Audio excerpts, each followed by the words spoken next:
Good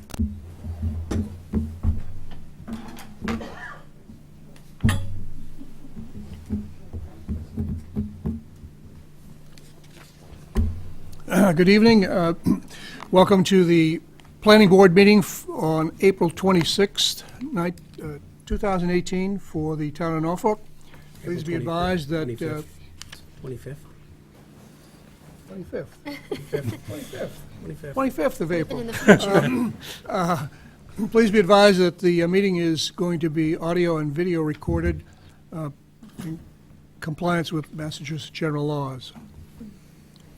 Our first item tonight is the 67 Myrtle Street Estate Lot Special Permit, continued from our last meeting.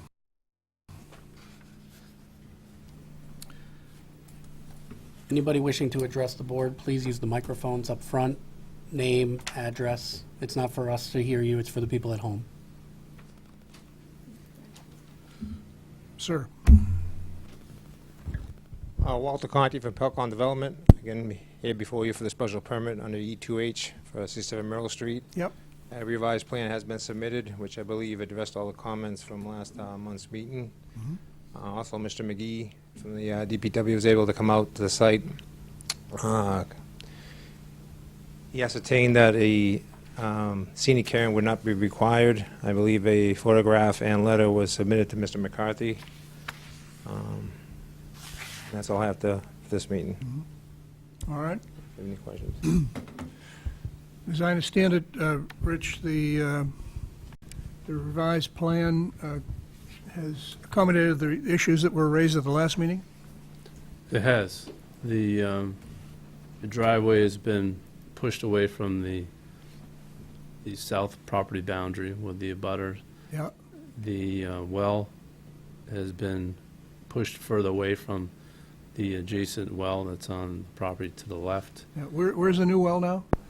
Here, before it was 50 feet off the... 50 feet off the property, now it's 121 feet off the property. Yep. Okay.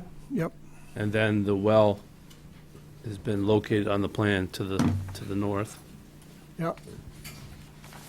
It wasn't.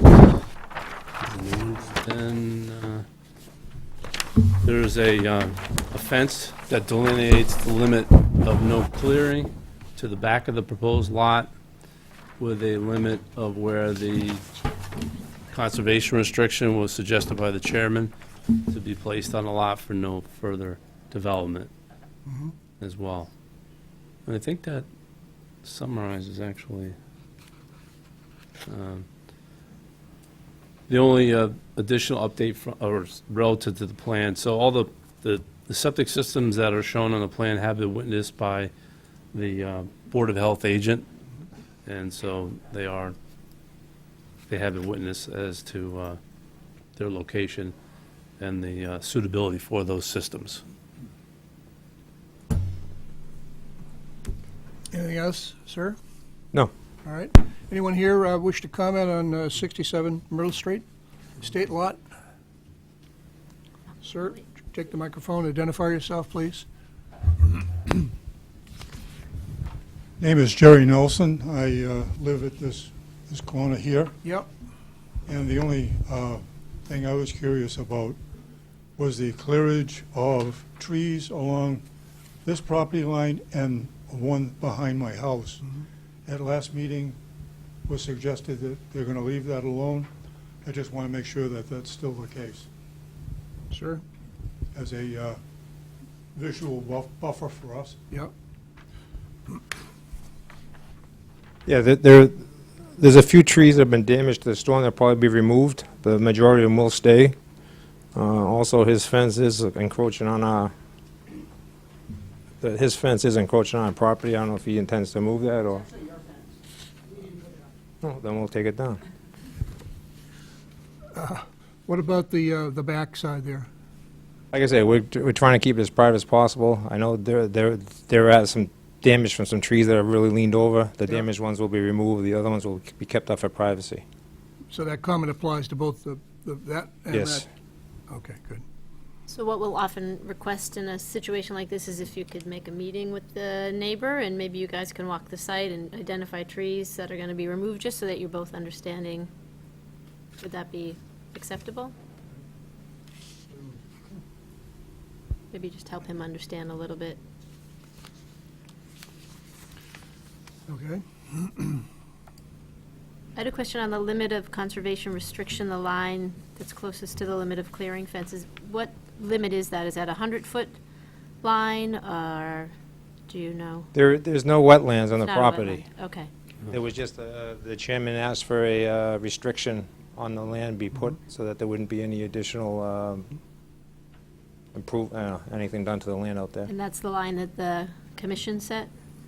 No, He just asked to do it, and the engineer kind of just drew that straight line. I see. yeah, the line there is really, if you remember the last meeting, the property falls within the endangered species habitat area. Right. So just to provide, protection as far as once the lot is built out and it's, changes hands, that there is a restriction on there so it doesn't get clear cut. So that'd be. There is no wetland resources on the lot, it's just more of a natural, for protection. So it'll be registered that way on the deed? Yeah, he'll have to go through and do a conservation restriction that'll be recorded on the deed. He'll have to go to Conservation Commission, Secretary of Environmental Affairs, and So so. it may be helpful just to put a dimension then, whether that's from your front property line or rear, just. 'cause I it's think just a typically the way line. they do it is they reference this plan Mhm. in the area, rather than, So is the area indicated? Is it, yeah, see the limit of conservation restriction? It shows this dotted line all the way here, yeah, and it's got this, and then it'll reference this plan that was recorded at the Registry of Deed. right, is the area of that 196,151, or is that the entire No, site? that's the entire. Right, so my point is, it's a magical line right now, it's not dimensioned, it's not, I'm just saying, Yeah, the other That's thing all. is that anything that's Define, done yeah. to this, the entire property has to be, go through has to get permission from the National Heritage Society. Again, even though it was permitted once for us to subdivide the land and develop it, it still has to go before them again if anything's ever done in the future. To your point about dimensions, though, is it, the way I'm reading this, you could say that that line is 123.63 feet from the, look along the vertical there, there's dimensions. On the, no, not that vertical, this vertical over here, down, go down, it says 120, Here, no. In the corner here, in the he's corner. looking at the this topo. corner. Yeah, just go up a little bit, That's the survey. 123 right there, whoop, they went over it. I see it's hard to see from here, I'm sorry. Okay, well, that's what it says, 123 Yeah, feet. It's right And where then- your topos start, from right the at the line- rock wall. From the line to the next corner, it says 80 feet. Yeah, I guess it's difficult to see from here. Yeah. So I think it is Yeah. dimensioned. Okay. Yeah, they may want a meets and bound description of the restricted area. I would as it think gets- so. Go through the process, so if Yeah, I mean, if whenever they do necessary, the their survey restrictions. can prepare a description to include with it. And plus, conservation may want that as well, so.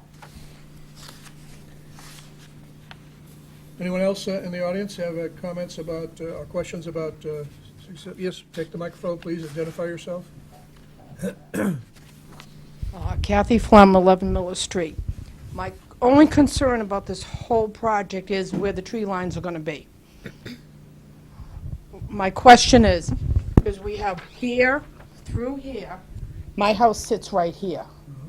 So right now, I'm very fortunate to have a lot of privacy, but there is natural tree lines there, and I'm curious if that's going to stay. You can ask the gentleman what his plan is. Yeah, again, our intention is to keep all the houses as private as possible. We're not intending to clear cut everything. What are you going to clear cut? Like I say, the you know the land, it kind of distinguishes the lots where they are, and that's where our intentions are. So you think that we have a storm Ma'am, wall here ma'am, and please, these please, trees will be please. okay? Direct your questions to the chair, we'll direct them to the, that's the way we need to run that meeting.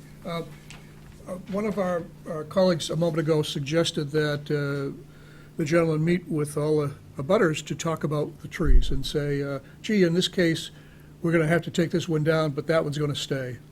Would a similar conversation between the two of you on-site, looking at the trees, help you? Yes. Would you be willing to do that, sir? Yeah. Okay, thank you. Okay, thank you.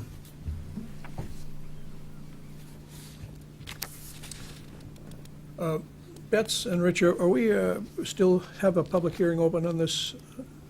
So, I think we're ready to close it then, aren't we? if you feel you're ready to close it? I think we're ready to close it. If there's anything, anybody have on the board, any other questions? Take a motion to close the public hearing. Give it a stab. I move to close the public hearing for the 67 Myrtle Street Estate Lot Special Permit. That's it. Second. All those in favor? Aye.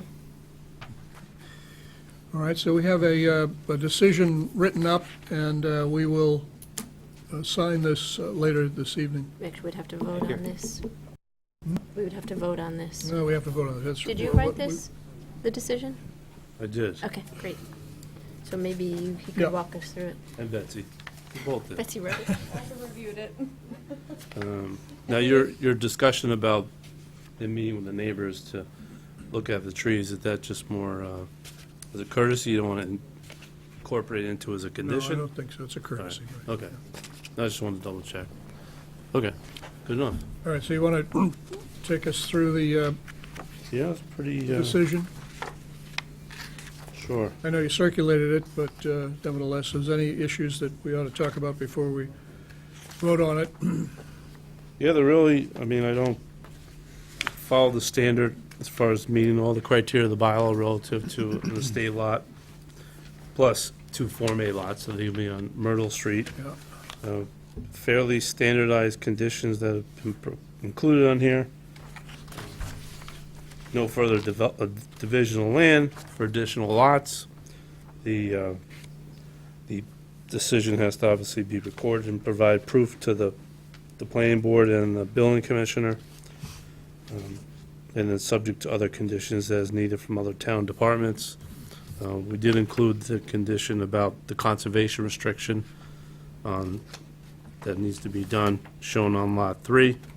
From discussions, the utilities will be underground, but the services are on the other side of the street, so there will need to be a pole brought to that side of the street, Yep. and then underground Yep, to the house lots after that. And that really summarizes the okay. the conditions that are, Everything else is pretty boilerplate. yeah, everything Aside else from is pretty those. boilerplate, correct. On page 4, section E2H3A, there was an earlier draft that talked about that site plan had to be filed within 30 days. Is that still the case, or is it? That actually, Took that out. we took it out. Yeah, I know, why? Well, it's really, he needs to, I guess there's no reason that we need to direct him to file it. It's his permit. If he doesn't file timely, it's really on them. You know, there isn't, But the 30-day requirement, is that still valid?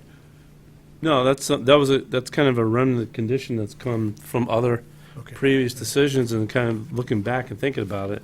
all right. You know, it's their permit. If they don't want to record it, you I know. understand. No, I'm fine. Okay.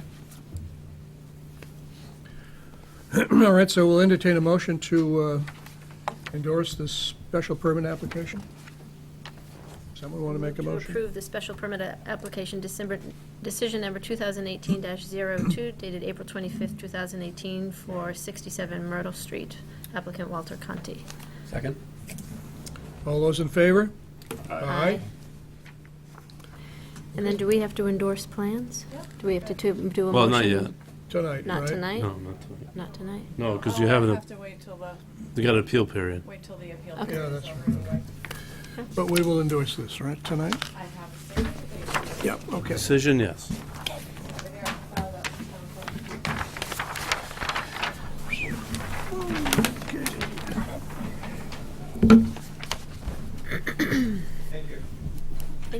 You're welcome. Well, I'll have that decision filed with the town clerk tomorrow. I'll send you a copy. Our next up is Cranberry Heights Open Space Preservation Special Permit. We don't have Beta here tonight, apparently.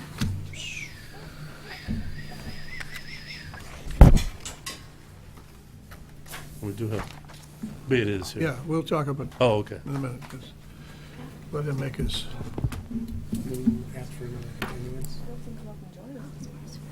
Yeah, is that what we normally do? You want to sit at the table?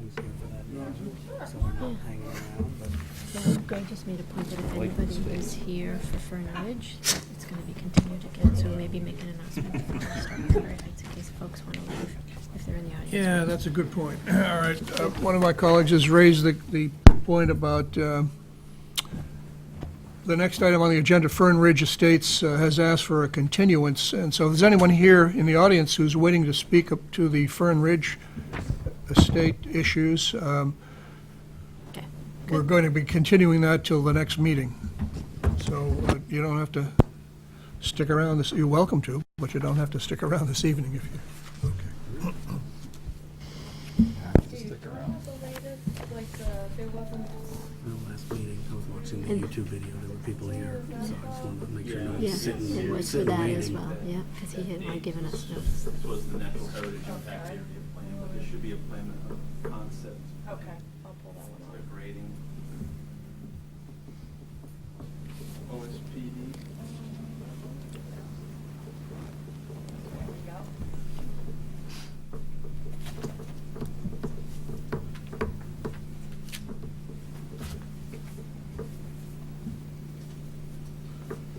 Thank you, Mr. Chairman, members of the board. On behalf of Bella Rosa Stables LLC, I'm Steve O'Connell from Andrews Survey and Engineering. At the last meeting, we had some very positive discussions. I felt as though we had satisfied many of the board's, points that we've been discussing for several months. What we were waiting for was the review from Beta, which we now have, and everything seems to be fairly tidy, Mr. Chairman. Perhaps we want to just review them. Won't take more than a few moments, just to perhaps, make sure you Yep. feel the same way I feel. Agreed. Beta, you want to go through this for us? Sure. As you know, the project has gone through, we've had a chance to review this. It is a challenging site topographically. We did actually do a little bit of work looking at options to connect the two roads in a different manner. Because I forget what the upper road is.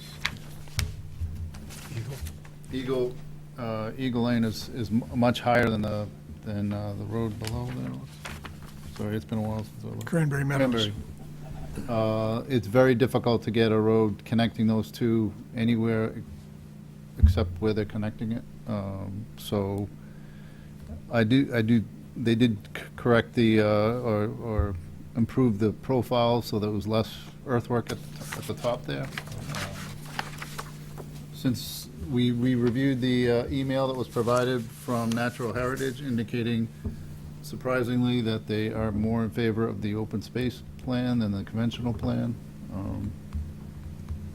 And although they did mention it, the conventional plan could be built. If they meet some. So I think those are the things that were lacking. They also provided a stamp plan from a landscape architect, which was the remaining thing. So I think a lot of the details of the design can be worked through the final plan set. If you want to just touch on the grading with the sidewalk, that was the other. Oh, yeah. So there was a question about whether grading could be in excess of 5%. I did talk to the ADA compliance officer and said that there would be a waiver request a waiver requirement, but he didn't think that an 8% grade was excessive and would be much of an issue. So as far as you're concerned, the issues that were open are closed? Yep. Okay. Assuming the waiver is. Assuming the waiver is granted, yeah. Yeah, we're going through a similar waiver process on another community, so we're kind of testing the waters. So I expect that before our definitive plans are ready to submit, we'll kind of take the temperature of that Mass Access Board on that issue. If they turn you down, what's Plan B?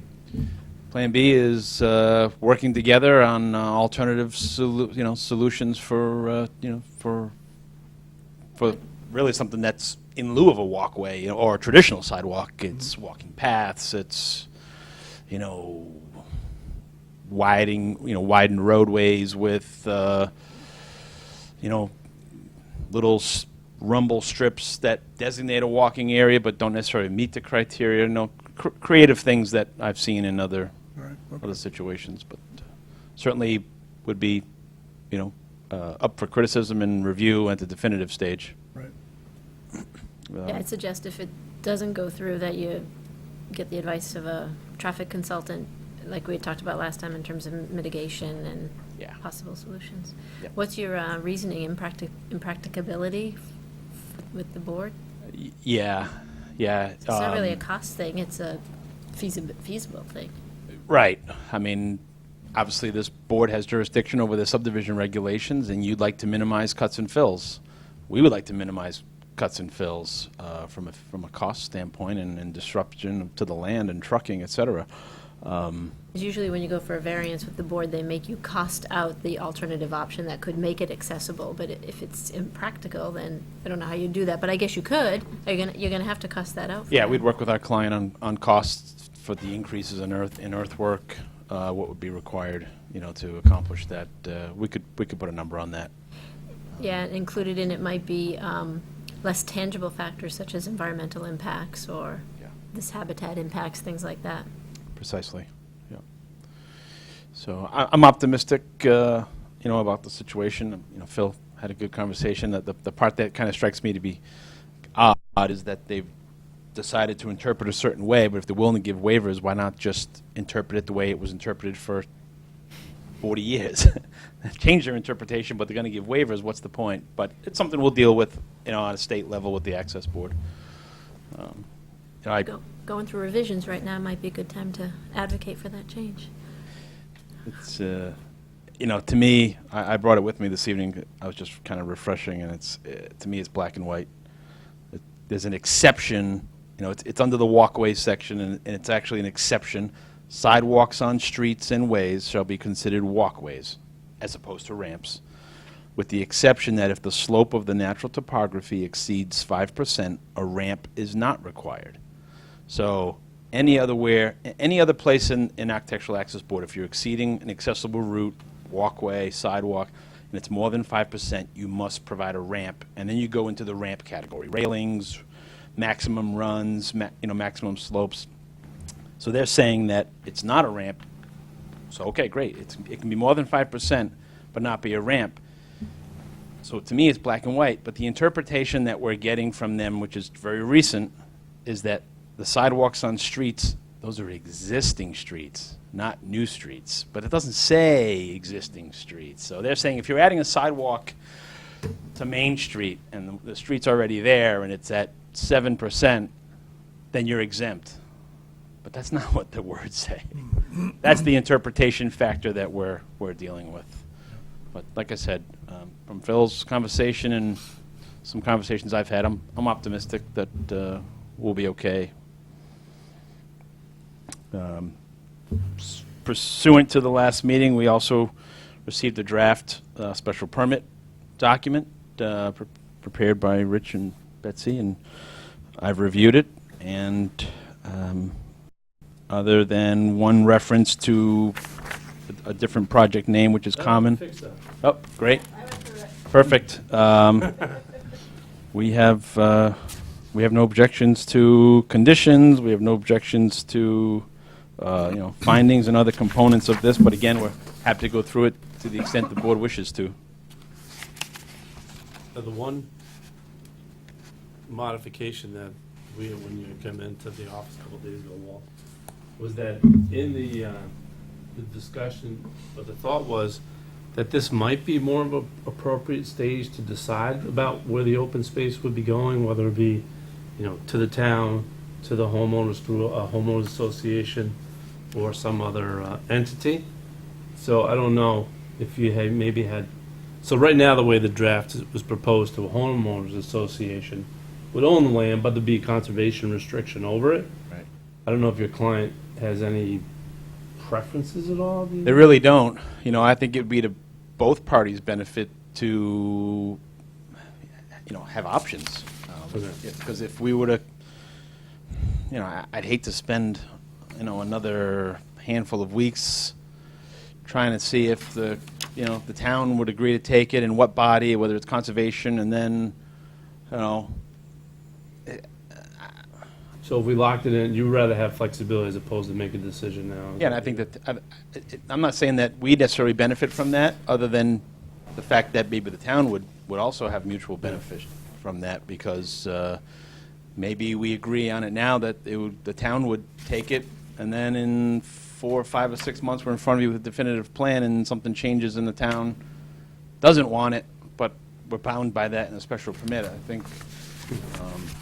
think that as long as, if we define the boundaries, for example, if we say it's got to be this, or this, Yeah. or this, or, it could We be- have approved homeowners associations owning open space in other developments. It would seem that that would offer the town an advantage in the sense that it's the responsibility of the association to Sure. execute the maintenance plan from time to time and and clear the trails and et cetera, maintain the trails. But I don't know what the other members of the board would think. We're okay with that. Just, for the record, we're okay with that, if that's what Yep. we're We have agreeing. to designate a separate fund for that within the homeowners association, isn't that what we did? in Norway Farms? Sounds right. So what we did with Norway Farms, do we have the traditional 2,000 per lot? The open space. In this case, the 2,000 per lot would be, we would just mirror what we did with Norway Farms, be deposited into a homeowners association Right. for the maintenance and upkeep of it, and we would have, What's the case for the town taking? Can't see one. Well, I think if you also add a constraint that says that the open space should be open to all residents in the town, you probably have covered whatever concern the town might have. That's really the purpose of open spaces. It's one of the purposes is to have it available for all residents to walk through on the trails. in this particular instance, it's going to be more left as, it's going to be left as natural state and to be some trails. So I don't know if it's a huge benefit to town necessarily, but for example, But there's no restrictions that are put on it by making it part of a homeowners association. well, yeah, Restriction. there is restriction in the sense you can't be, But yeah. access No restrictions to means town, act to access public restriction. access. Yeah, there has to be public access, yeah, so. It's a condition. Liability issues. What, if it was the town, Yeah, the homeowners. the homeowner association? Well, they'd have to cover that under their liability policy, the homeowners association would, Yeah, they'd be required to have insurance. yeah. Not that it amounts to a lot for the town, but if it is a homeowners association, it'd be a taxable parcel. If the town owns it, you're not seeing any tax revenue. Right. There's no reason for the town to take it. What's that? There's no reason for the town to take it. Exactly, right. Yeah, we're comfortable with that. Comfortable, fine, then let's leave it as it's written. Any questions from members of the board here? No? None. Any questions for members of the audience? No?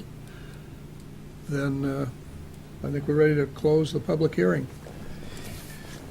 Take a motion to close the public hearing That's what I try.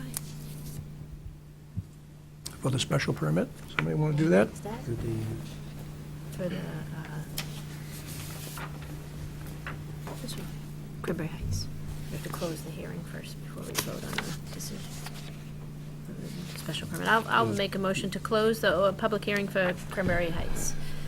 Open space preservation special permit. All those in favor? Aye. Aye. Opposed? Then, All right.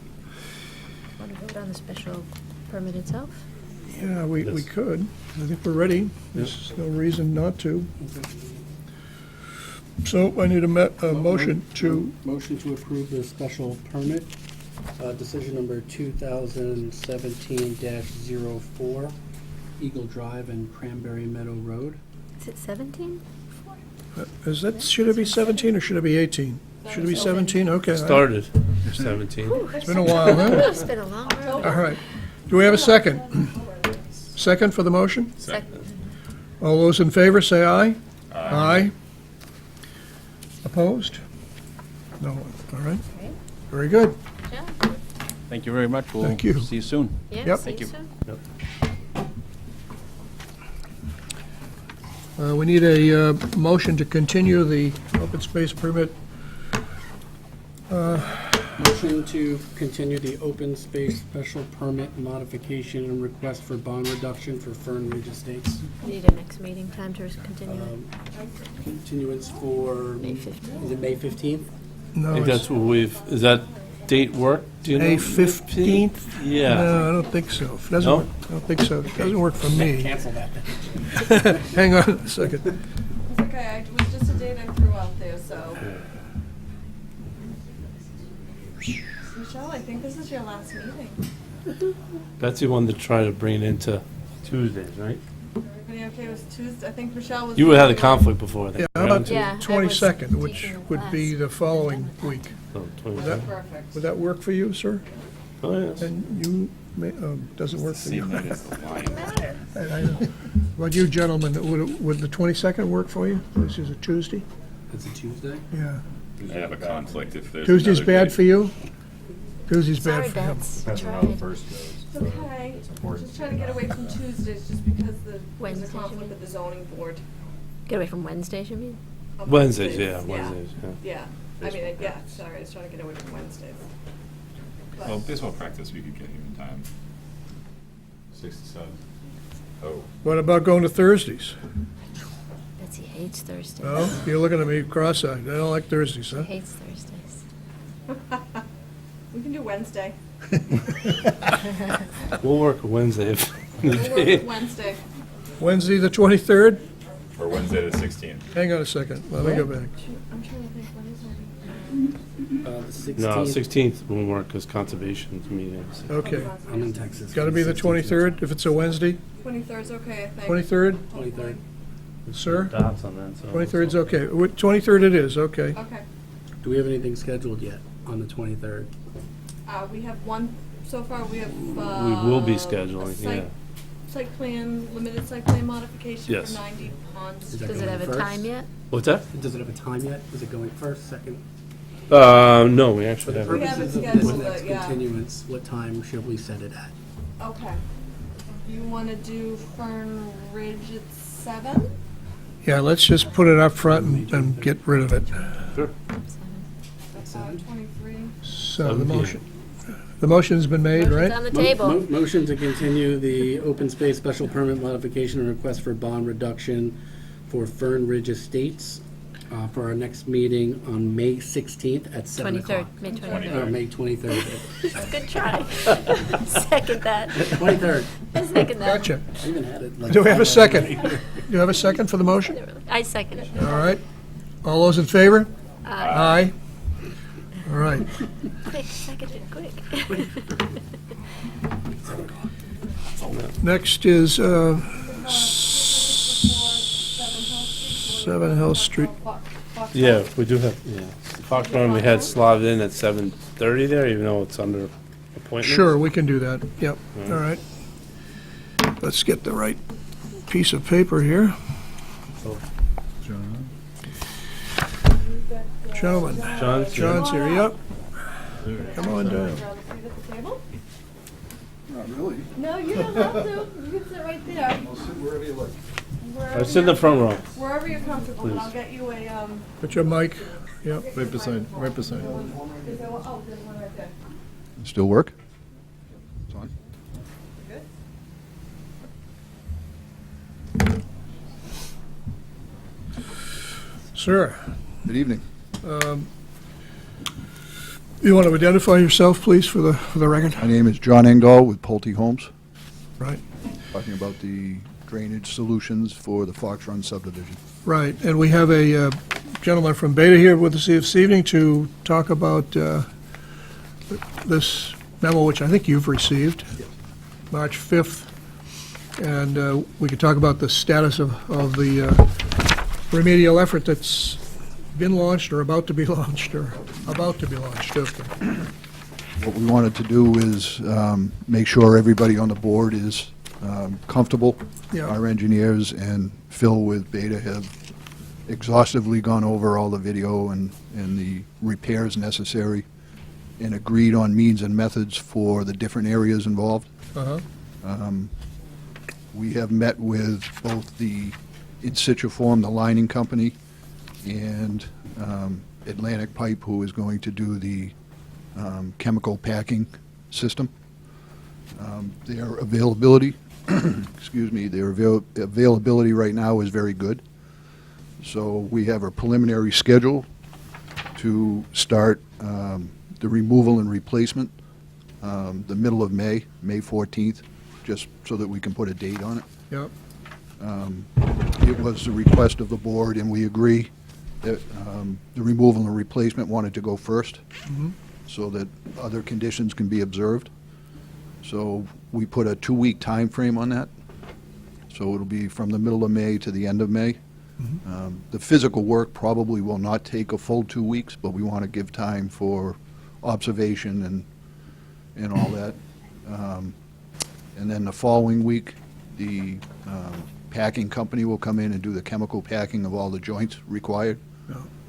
And In Situ Form, that will do the slip lining, will come in the week after that. So in a perfect world, it will take roughly a month to do all of the work. So by the middle of June timeframe, we should be complete with all the repairs. Right. You're up to speed on what they're proposing and how they're proposing to do it, right? Yep, yep. We worked with their engineer. He came back with a spreadsheet that was fairly in-depth, and there were a number of ones that he left off in terms of considering, and we re-reviewed the tapes to see if there were any that, with the way the camera works is that they focus on this, and sometimes they really focus in, so a little cut could look huge, look like a canyon. So we went back and did a reality check for the ones that were not, and we I think we picked two more areas that should be added to the packing and the. Right. Have the neighbors been advised of the schedule that you're proposing? No, I wanted to make sure everybody here was comfortable, and then we will reach out to the neighborhood and let them know. I'm not Okay. quite sure how to get in touch with all of them, but there is an association, so we'll reach out to the president so he can get the word out. Well, it would seem that at least for the people on this stretch of the road that you're going to be digging up, you ought to not only notify the association, but perhaps even mail them a letter or put a letter under their door or something, just so they're very aware, Yes, because they're going to be affected most. they will be, correct. I happened to be present at the meeting back, I think it was in December, when we went through all of this initially. So I have a pretty good understanding of what the issues are and where the work is going to be done. The rest of you on the board may not have had that opportunity. So are there any questions that you have as to what's going on or how it's going to go on? I did print out a few of the maps that our engineer kind of put together that specifies the areas and the means and methods that I can leave with you, so I think we ought to look at those if you've got them available. I do. Sure.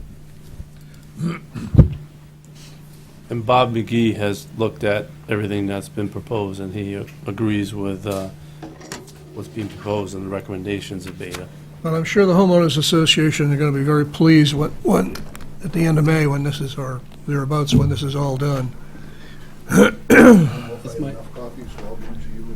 Okay, sure, we'll share them. Not sure if This is similar to what you had before, right?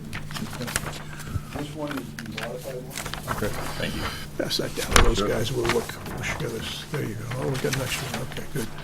Walter, not sure if premature, but I know there was discussion. Thanks. uh, Yep.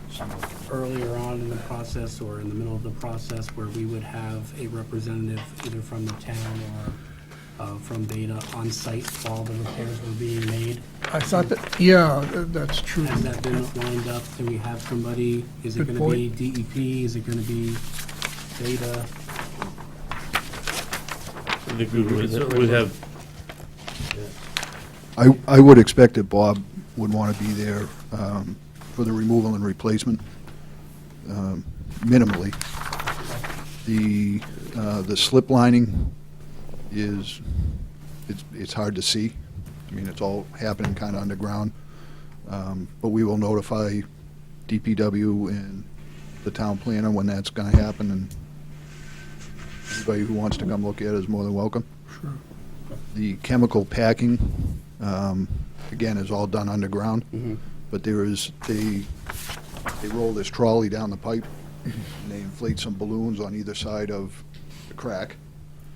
They inject it with this grout. He described it to me, like it looks like a jello, and gets inserted into the cracks, and then they actually pressure test that crack. Along with that system, they do a video of it as well. So we kind of kill two birds with one stone. We have a more recent video of the pipe, the affected areas, when he's all done. So will you I'll notify check with Bob as again, well? yeah, Yeah, okay, yes. good point. Thank you, Greg. All right, now that you're looking at this information, any questions that you have from the board? Went through in pretty good detail. Yeah. Of course, the end of last year. Yep, we did. Anyone in the audience wish to comment? Sir, would you grab a mic and identify yourself, please? Yeah, hi, David Evans, live on the Warren Drive. Just a very quick one, really. It just occurred to me about the school bus. Is that going to be able to get up the road during the period of time? I don't know whether the road's going to be blocked off completely or just cut down to one lane. Well, during the removal and replacement, it's going to be very difficult to get a bus by to work. So I'm not sure what time the bus would come. So we can limit the work hours, between 8 and 3, and make sure that the buses can pick up the kids early, and that we're off the road by the time they get dropped off. Do you have any more time to get dropped off? I think it's, 7:45 in the morning and like 2:30, 3 in the afternoon, something like that. Probably for middle school and high school, but elementary is a bit later. Elementary is usually between 8 and 8:30 pickup and drop off between Yeah, you're right, sorry, yeah, it's more like 8:45, 3:15, yeah. 3:45. Or do they, go to the end of the road with it? It goes up the street, Depends on the neighborhood. right up the street where you're going to be doing the works, yeah. The high school doesn't, the high school, the middle school just stops at the end, but the elementary goes right up. We'll make provisions to get buses. Grab the mic. We'll make provisions. I'm not sure who we talked to, the school department. Yeah, they'll have the bus Yeah. contact info Yeah. for you. And we'll, It's we'll- Holmes Company We'll then. talk to them and Yeah. make provisions for the buses to get by.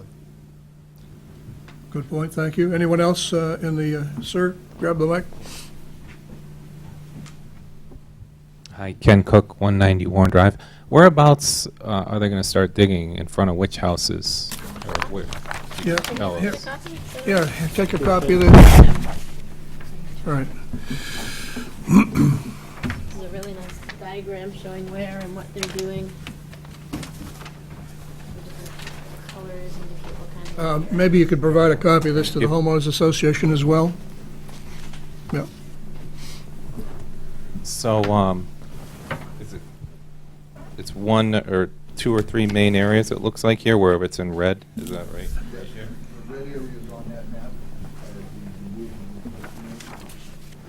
Approximately 300 feet plus or minus will be removed and replaced. So you're hoping to have it completely done by the middle of June? That's the expectation, yeah. Is it weather dependent, your work? Some of the work is weather dependent. So keep that in mind. If it's really rainy, that's going to delay their work. I had elongated some of the schedules. So you've accommodated for that already, some slack in there? Obviously, if we have a week of solid rain, then Right. Okay. If you can make a note too, the sidewalk, there's a big sinkhole right next to the electrical box on 190 Warren Drive. I don't know if I report that to the town or to Pulte. I know you guys did the sidewalk, but there's a big green box there, and right up against it is where it just kind of all sunk in. So it's a little bit of a hazard there. It's probably related to this. I think something might have, no? but I can look at it. Okay. Once we're done with this, there's a punch list kind of thing that we have to do. Sir, we need, Mike. Well, just a couple other things I would say, and I brought this up to Pulte in the past, but I think the town owns the strip of land between the street and the sidewalk. Is that correct? That land that goes Technically, right it's in part there? of the right-of-way. By the right-of-way, yes. Yeah. I would inspect that because the developer basically didn't really put down the appropriate material there. It was just a lot of stones and sticks, and you can't grow grass in it in many sections. I mean, it has to be ripped up, in my opinion, and redone. So if someone from the town goes out and inspects that, and you look at the quality of, it's supposed to be loam there. It wasn't. And I think that should be redone in many areas. Will you bring that to Bob's attention too? Thank you. Anyone else? No. All right, well, thank you very much, and keep us informed, please, as to how the progress is on this effort. Well, Yep, do they cover street repairs once they're done with the replacement? yes, that's, yeah, Scope of work? they won't just leave it as a dirt strip. I mean, they'll Patch repair the road they'll to repair the road. satisfaction of DPW is, Yeah, the Bob will be out there looking over their shoulder. I mean, this has been a long, agonizing effort. One more quick thing. When would the top coat go on? I know, is there a year delay, is what I heard, after they repair the road? When can the final top coat be put down? Hang on a minute, sir. There's a question that you could answer. When If would you'd the grab the final- mic, please. Final top coat go down after the repairs? I know there was some talk about a year or something it has to sit there. No, once the repairs are done, we want the DPW to be comfortable in that, more in that 300-foot stretch, that proper compaction is done and it's sat long enough. Our intent is to top coat as soon as possible this year, which... The you know, entire road? The entire road. Okay. Yep. Yes. Thank you. So you won't see any patchwork, we'll just cover it.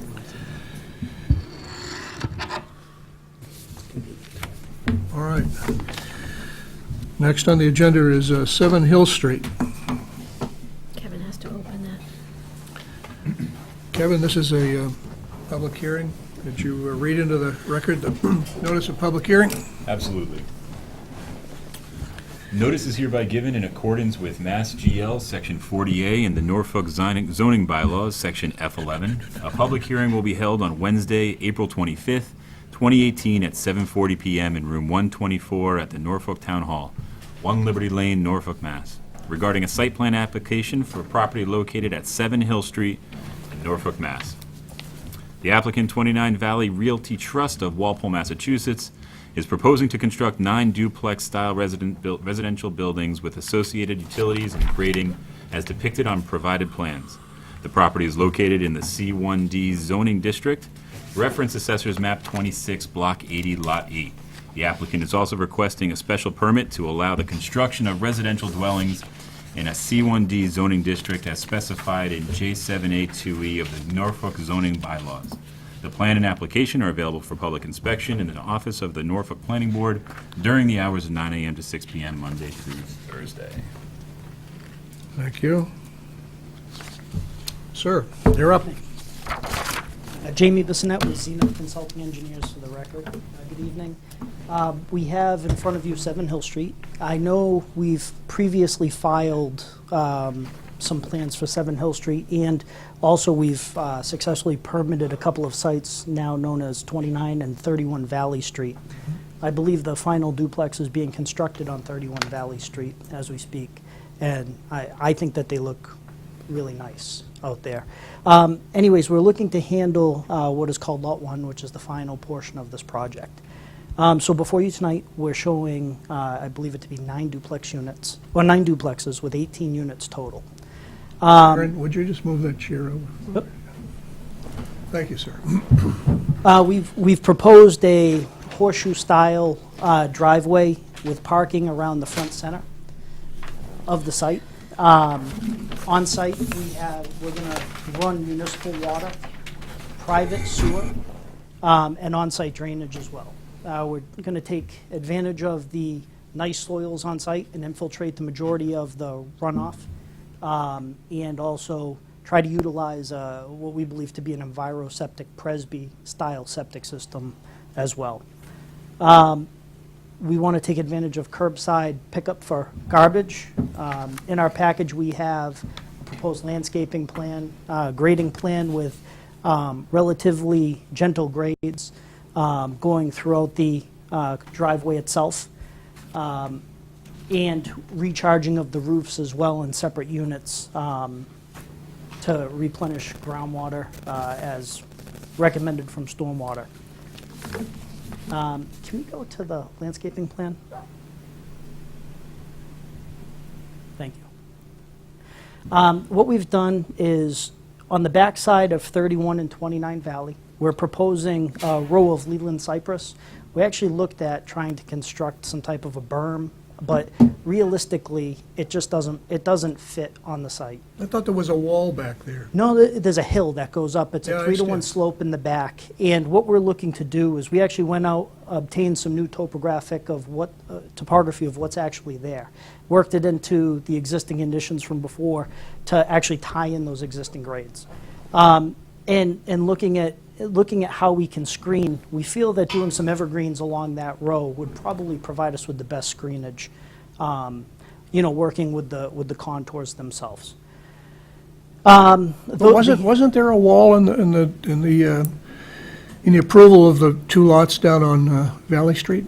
No, I think you might be thinking of when we originally filed this, we did propose a wall on this, but that's when we were proposing one large project. Okay. And we did. We had a large wall because as you get closer towards Valley Street, there's a drastic drop, so it was really difficult to work with the topography. In this case, this is a much easier area to work with the topography, and therefore no large walls are really needed. We were able to handle the majority of it with grading. And so you can see we've tried to spread plantings around the perimeter of the property, some interior plantings as well, taking into account utilities, manholes, electric, sewer, drainage, etc. Can you go to the erosion control plan, please, Betsy?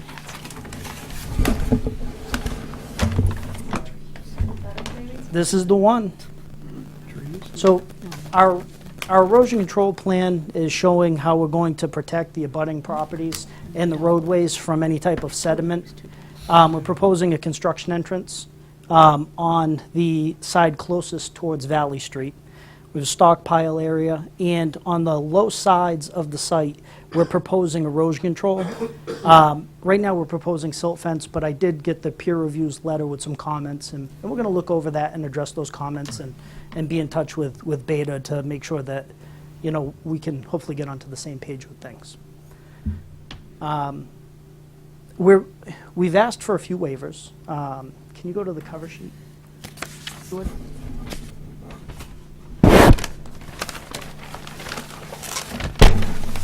One of the waivers is the lighting.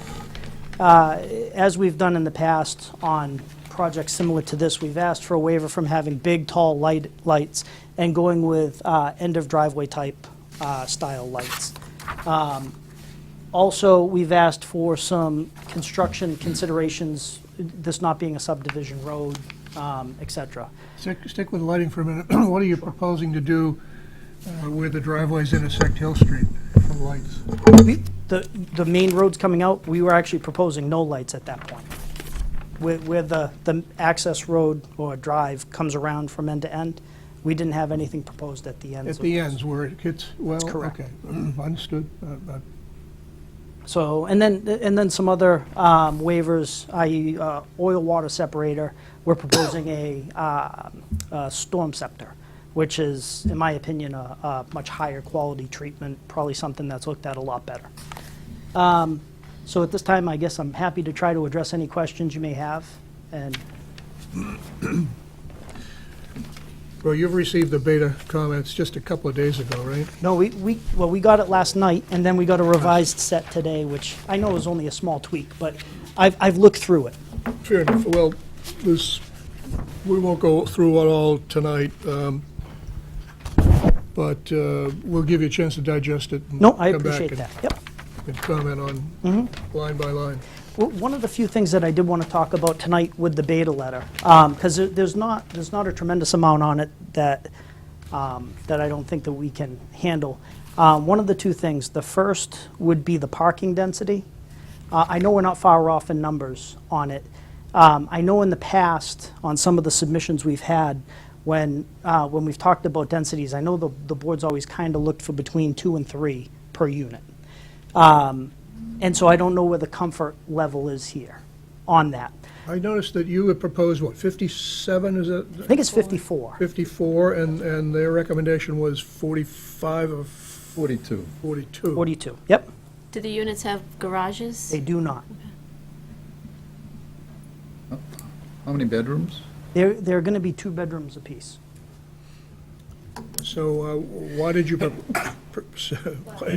propose So fewer? we do a lot of peer reviews, and we get developers that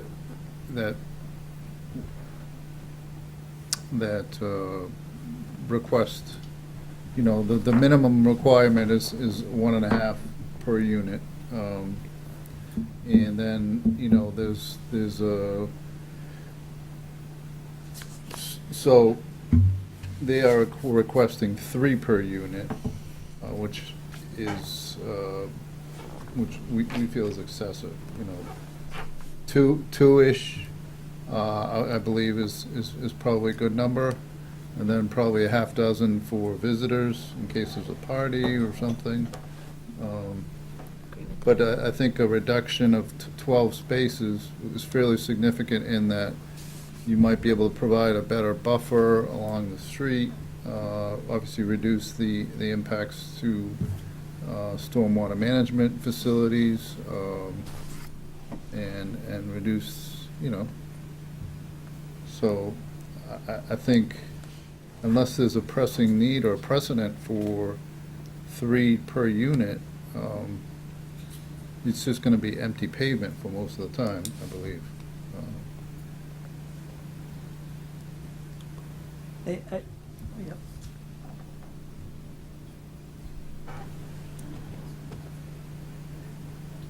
Yeah, we're really just, we want to make sure that we're doing what everybody's looking for here. I know there's been a tendency in the past to try to, we've come in closer to 2 and we've been asked to increase the number. We have no problem reducing the number. So if the board would like for us to look at that and try to reduce the numbers, that's not a problem on our end at all. And that's why we're asking. I know it was a suggestion, and we respect that, and so here we are asking. The other question that we wanted to bring up too was the walkway in the front. I know that we've talked about this in the past as well. I believe we've been told that at some point in time these roads are going to be worked on, and that they'd rather us contribute to the sidewalk fund on this project. I just want to make sure that that's still, I mean, it is Hill Street, so it's a rather steep street to put a sidewalk on. Also, the pavement is very offset, not being in the center of the right-of-way. So it'd be a difficult challenge. Be good. I think that, To the sidewalk fund, is that what you said? yes, yep. Yeah, I think that would make sense. sense in that way. I think historically, I don't quite recall that, but perhaps that's true, but we should maybe look up when we were developing the medical facility and then all of these neighboring properties, we had quite a bit of discussion about where we felt it was reasonable for sidewalks and where we wanted to work hard to try and continue it. It would be helpful just to review some of those Okay. past decisions. I can't remember, that might be true, but I do recall at one time we were talking about the left side versus the right side and how far up we thought we could get the sidewalk and maybe we'd have to cross. So there's quite a bit of detailed conversation. Yeah, Lou was, Is there any coming forward on Valley? What's the, Valley and. Valley's Can't remember. completed, but the approval over in here had the money going into the sidewalk fund for Valley as well, because it was the same thought process. I believe it was the DPW that said that they were going to be working on this in the future. But please, take a look at your notes. all right, and- I'll circle back with Bob. Yeah, I appreciate that. And if you could provide me just with some assurance on which way to go. Okay. That way we're not, We could use the money for other things if he has to. Well, I guess I've got two comments. I also think 3 spaces per unit is far too high. I think the sea of asphalt we have in the middle is not a great design. And I would encourage you to reduce the amount of parking spaces and greatly expand that center island and landscape the island such that it became more of a feature than a byproduct. okay. I also think you're gonna have issues. I appreciate the effort to add some evergreens to create a screen between the two developments, but I'm not sure that a single line of trees is gonna be effective, especially because of the grade there. So, by no means am I proposing a fence or anything like that, but I would say a little more effort into a more natural landscape screen might be appreciated. Okay. I appreciate that.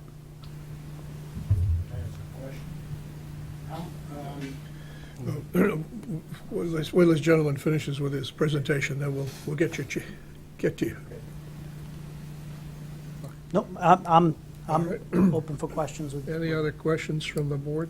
So I concur with Aaron. I think some additional planting, it seems minimal to me, so I'd love to see some more robust planting throughout the site. I'm not comfortable with some of the waivers that have been requested. The mention of a waiver from construction observations, I would vehemently oppose. I don't think that it makes sense at all for us to not do on-site observation of construction. Is there a reason that was proposed? I have no idea. Well, yeah, we've requested in the past on, when we're doing private residential lots like this, and it has been granted. On 77 Pond Street as well. I mean, these waivers, for the most part, we've used over and over on applications and filings, and they've been granted. Anyway, that's my opinion on that. Let's see. Yeah, let's give her a second. I think there was also a recommendation from Beta that the waiver being sought for sections 4 and 5 and 7.4.2.2 is too broad of a request, that you need to get a little bit more specific. I would agree with that. If we can give a little bit more, maybe we kind of go through these waivers in a little bit more detail. Some of them I think are straightforward, some might be good to get feedback, like the number of plans submitted, what would be our minimal if he's looking to reduce? I think that's a fair request, but what would you like to see now in terms of? Yeah, if I number can of address that. plans? The only reason that we even did that was, we call Betsy and ask her every time, and I know you guys have gone to the digital projector. We're comfortable providing whatever the board says, but I believe in the regulations, they ask for, what is it, 18 sets? Like 16 or something 16 sets, and every time I bring them in, everybody just looks at me and says, oh, God, take these back. Administratively, we actually have to update the regs to Yeah. reflect what we're Yes. doing. Yeah. Yes, I agree with. Yep, so it's just a technicality where we didn't want to default. So, anyway, I don't know if we want to go through the whole list probably in a increase little it, more right? detail.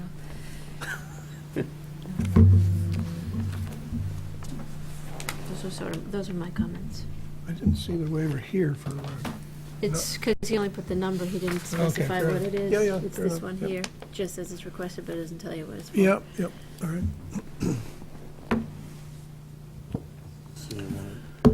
Any other questions before we open it up to the audience?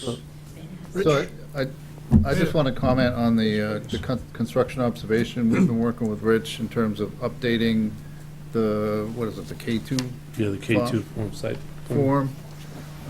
We agree that a private site isn't as, it shouldn't be reviewed to the same extent as a subdivision where the town's going to own the property.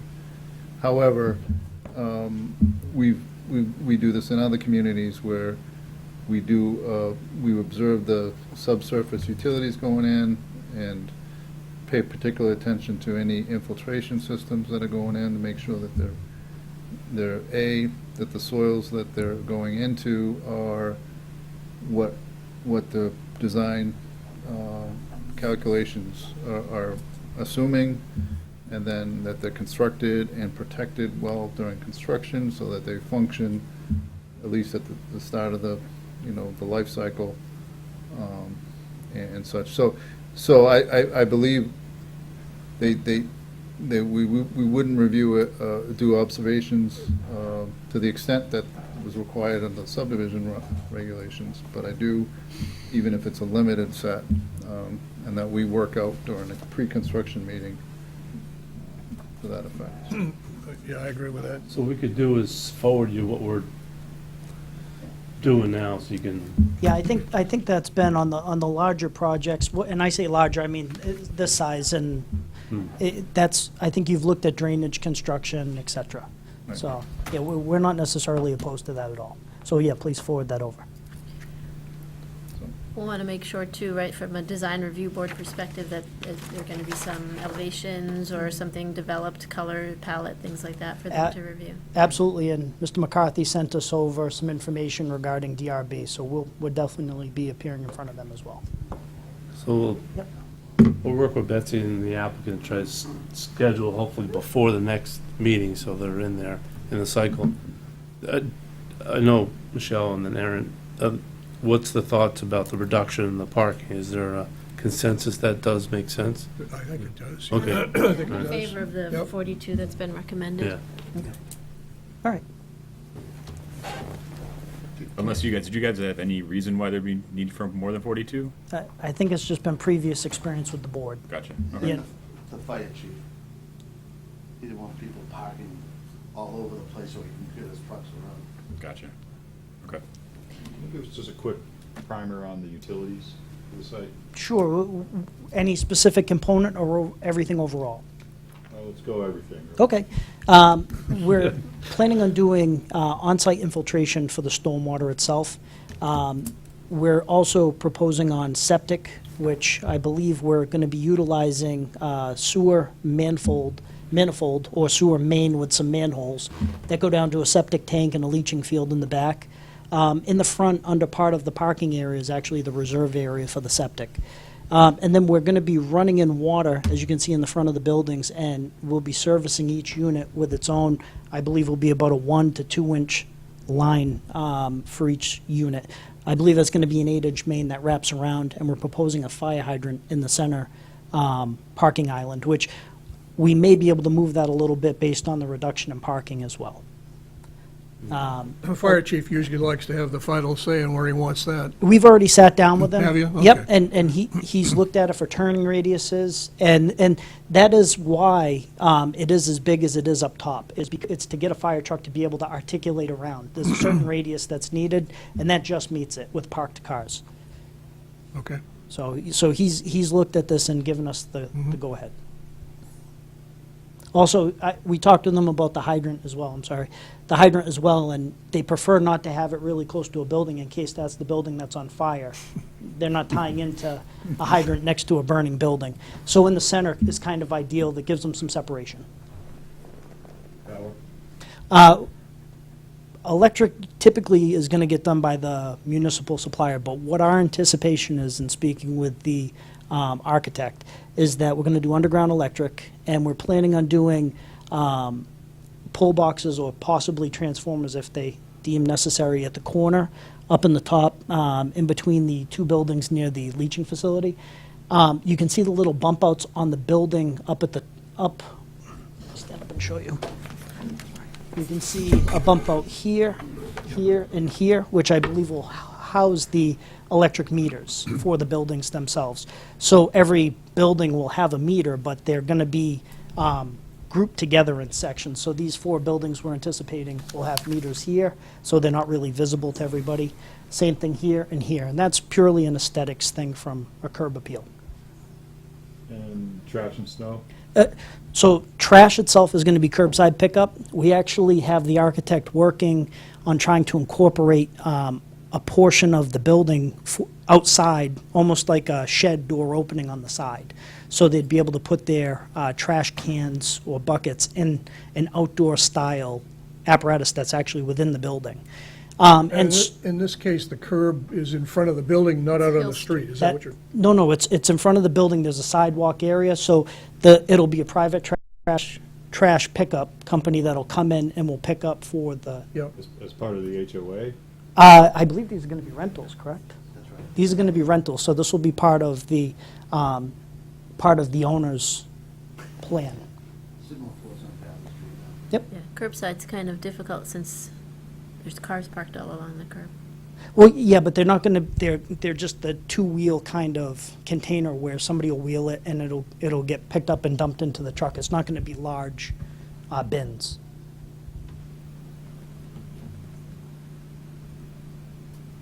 Be an interesting execution. Yeah. How about snow? The snow, we have grass areas. The grass areas in the front, there's a little bit in the center for us to utilize it, but mostly next to the building over there and roughly right around where the recharge system is in that area as well. We do have some corner areas. We try to use hardier landscaping vegetation in those areas that there's going to be some plowing towards. So those are where we anticipate snow to go.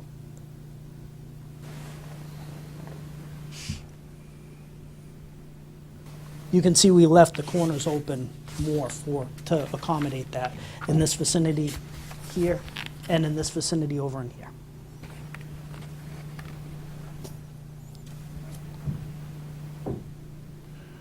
I'm running out of questions. That's not a bad thing for me. Anything else that you want to add? Kevin? Okay. Anything else you want to add? I didn't know why, so I think we had some comments about some of the drainage. Mhm. I don't know if you ever considered putting the systems underneath the pavement to allow plantings to be free and also for access. You get some of the systems are behind the Yes. units and, Can you go to I believe it's the previous sheet. I believe it's the utility plan, Betsy, if you can. Nope, it's going to be the 2 sheets down now. I'm sorry. Here we go. Can you go one more down? Yep. I think. No, yeah, so it was the plan we were originally on. I apologize. We have wells across the street with radiuses Yeah. that come into the property in this vicinity. And then we have our reserve area for our leaching field in here. oh, okay. So it's tight. Right. It's tight. It's tight. I just wanted to make sure you get access for maintenance to the. Correct, yeah, and I saw your comments about the start and the end of the system. Right. I think the majority of those comments that we're going to be able to implement. Okay.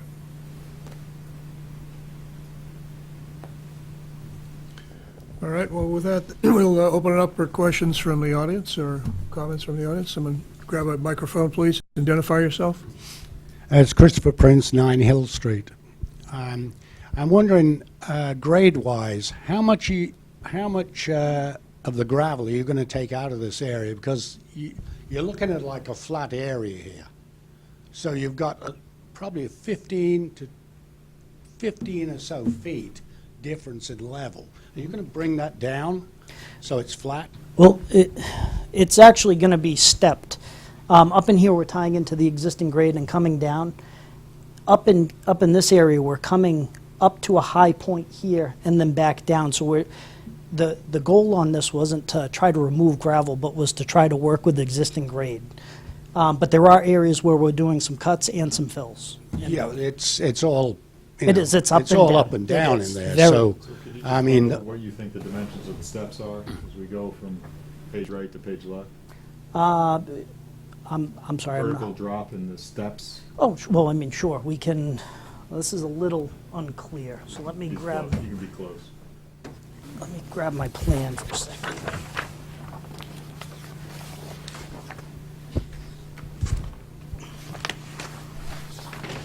All right. So, in this vicinity over in here, we're showing about a 224. I believe the existing elevation in there is 226, 224 in that range. In the triangle in here, we're looking at a 217 proposed. Right now, we're at a 214. So we're looking at picking that little area up about 3 feet, whereas over in here, we're looking at cutting it about 4 feet. And then, These buildings are about roughly, if they're the same height as the ones on Valley Street, they're roughly, 35 feet? I don't believe that they're going to be that height. These are going to be, I think, 1 story lower? Yeah, there's no garage underneath. So Okay. the ones that back up to 9 Hill Street are going to have foundations buried in the ground, so they'll Mhm. look like a regular house. Okay. The ones on the far side over in here, the fronts will look regular, the backs will be walkouts, because that's where the grade really starts to Yeah, drop off. yeah. Yep. Yeah. But in essence, you're terracing is what you're doing, right? Yeah, we're kind of, it's sloping down this way a little bit. This is kind of a high point ridge, where we're trying to work with the existing road grade here, and obviously the road's coming down from hill to There's valley. about a, as I recall, it's about a 20-foot drop from entrance to one driveway to the other. There's quite a bit, Yeah. yeah, yep. And you're going to maintain like 50 feet from the property lines and from the road? I'm sorry. And how far back the Setback. houses are What set are from the the hill. setbacks? Oh, I believe the setbacks are 40 feet. If memory serves me right, we have it on the layout plan itself. And those are from the road too? Yeah, it's 40 feet and then 25 from the sides and 25 from the rear. So we're at least a minimum of 40 feet, not from the road, but from the property line, the street right of way. So we should be in cases further. So this is our pavement line here, so we're even further from the actual pavement back. Okay. Yep. No, well, they changed. It's not Okay, 50 and feet from the there'll property? be a, Isn't it 50, isn't it? sorry, there will be a barrier between Frontage 9 and setback? 7? 50 feet? I mean, Plantings? a shrubbery barrier of some form? Yeah, we're proposing plantings all along that side. That's Okay. correct. Okay. Thank you.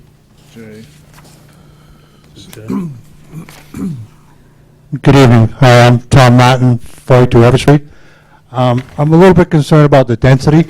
There are a lot of homes being stuck on this one little footprint. If we go back to day one, this was a 5-acre plot that he was going to put 20 homes on. The way we're going right now, he has 26 on the same lots. So I didn't think the planning board, that was the intent, to have him have this many homes on that lot. And the other question I have for the planning board, when we got the Valley Street project approved, did we know that the lot was split in half? Yes, we did. You didn't know that? We knew It's off that, highway yeah. there. We knew that this was a separate lot that would be developed later. But isn't the density here, and how big is that lot now? 25 off the side. No, these guys have got the figures. The lot size? Yeah. 2.15. 2.15. Yeah. Acres. Acres. Isn't it, I mean, there's a lot of homes back there. And you're talking, these are 2-bedroom homes, you're gonna have at least 36 cars. And you got eight down below, another 16 cars. I mean, there's a lot of homes back there. And this is gonna have a sidewalk from Valley up the hill? Probably not because the DPW is planning to redo Valley Street on Hill Street at some point. And as we said earlier in the conversation, the gentleman would probably be required to contribute to the sidewalk fund for later construction. Okay. Well, that means if they're gonna do Valley Street, if they're gonna do Hill Street over, that means the bridge abutments are coming down? I can't promise you that. I presume so, but I can't promise you that. I'm just saying, if you're gonna do Hill Street over, to bring it up to code, the apartments have to come down, right? I think we probably need to walk it back a little bit and see what kind of, I don't know what plans there are, actually, so I wouldn't go that far to say that at this point, I wouldn't either. you know. Well, if you bring the street up to code, right, does Hill Street meet public safety requirements? As far as what, for access for Access police? to fire department? I haven't heard of anything not being able to get through there right now. Well, you only get one car through there at a time now. So if you're talking about a fire apparatus vehicle, generally speaking, I think the law is you move to the side when the fire apparatus, so you should be able to go through there, one vehicle. I mean, so I don't, 15'8" is what the dimension is right now, side to side. which is, the fire engine's not that wide. But I would like the Well, planning it board to depends. look at the Maximum for density of density. the space, the parking. You know, these are two-bedroom homes. It meets the requirement, right? Just review it. Thank you. One We'll more we'll question. respond to him with that. People that are driving out of this complex, is it still going to be one way? When they come out, they can only go down? We've talked about that earlier, was being a one-way, so the cars weren't coming up Hill Street. I don't recall that conversation, but it was over a year ago. It was early on, yes. That wasn't the intention on this plan, to send them in any one direction. We have curb cuts to allow in both directions. I'm not sure. I mean, Hill Street isn't one way now, is it? no. I'm not, Not a one-way, no. No, I don't think so. Yeah, because of the abutment issue. Yes, very narrow. well, I think, if you're a residential home and you're gonna need to go left, you go left if you need to, but if you're not, you're gonna go right. Right, depends where you're going, right? Right. You live on Hill Street now? Yes. Yes. Right, Half so, 42 years. right, so, I don't, I mean, it's There's a, also a deer crossing, turkey crossing, sure, everything. sure, crosses. yeah, yeah, We're trying to protect the environment too. yeah. I mean, did this come up before? I don't recall it, but it probably did. The Okay. gentleman says it did, it did. Yeah, okay. I don't Oh, you mean a recall request to do it? The one way, I don't recall. I don't that recall either. the one-way discussion, but I know we talked about Hill Street and traffic way, way back. We may have had discussion about one-way through the site itself. Yeah, the site itself. The site but itself. not the I street. don't know of any way we can tell somebody that they can't use a public way No, I because they live in a, a certain portion. Just put an arrow up. One way. Simple. They can get to Well, then you anywhere gotta they follow wanna that go. too. Onto Valley. Makes sense. Well, that's a separate issue for the town to discuss as to whether they want to make that a one-way street or not, Yeah. right now. Did you guys review their calculations for density? Yeah. Just to confirm that they're accurate, their meeting? He doesn't want the street one way. He wants the entrance going into development, entrance and exit, in and out. Well, that's been talked about. The driveway itself, you mean? Is that what you mean? So we're discussing, like, this being an entrance only and an exit only? Is that what you And not this being a one-way Right. for these? Oh, yeah, no, we have no I mean, the intention of, When you come out of it, yeah, when you come out, you don't want them to come up this way. that's right. Yeah, Just go down to Valley. I don't That you believe that's can't. ever been discussed. Can't agree. Not that I can recall, I'm sorry. Everyone on that street would have to play by those rules, and you can't discriminate against this complex and make them. That's a different conversation than this conversation. It is. Yeah. Yeah. The business about one-way through the parking lot, that's acceptable, and we understand that. And you're proposing that, as I understand it. He's got two-way. Yeah, we have two-way with 24 feet wide right now, And the reason being, again, is the width itself is for the articulating fire For the truck fire itself, to make the radiuses. You can see our radiuses, I believe they're 47 feet with the overhang. I think we get just about what the fire truck needs. To your earlier point on density, our planner and our consultant have both checked the density against the allowed, and they match. So the number of units in here is per the allowed density. I need a special permit to build it. Yes? Yes? So you can modify the permit to increase the density. To increase the density? Decrease. Decrease it. We could increase it too. It's the minimum, maximum. Walter, on the density, one of the options for this property is commercial as a matter of right, Yeah. which would, That's true, a 40,000 square foot commercial building could go in here. right? Yeah, And I think that would be a much less desirable project than what this is. your comment is right. I mean, you could put a commercial building in there, absolutely, by right. Right, but a commercial building wouldn't have any impact on the school department. Can you use the microphone? I'm sorry. Thank you. A commercial building would have no impact on schools, because there's going to be kids in this development. Probably will be, Well, probably will be. um, This isn't age restricted, No. no. So you're right, there probably will be children, yeah. So the special permit is really only for the zoning allowance, is that right? it's for the use.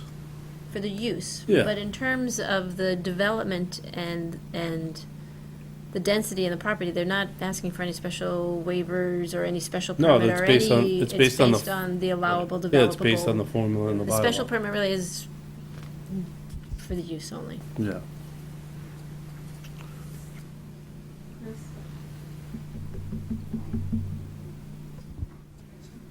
My name is Elizabeth Whitney, 26 Valley Street. I'm not an abutter. I have been at meetings for years.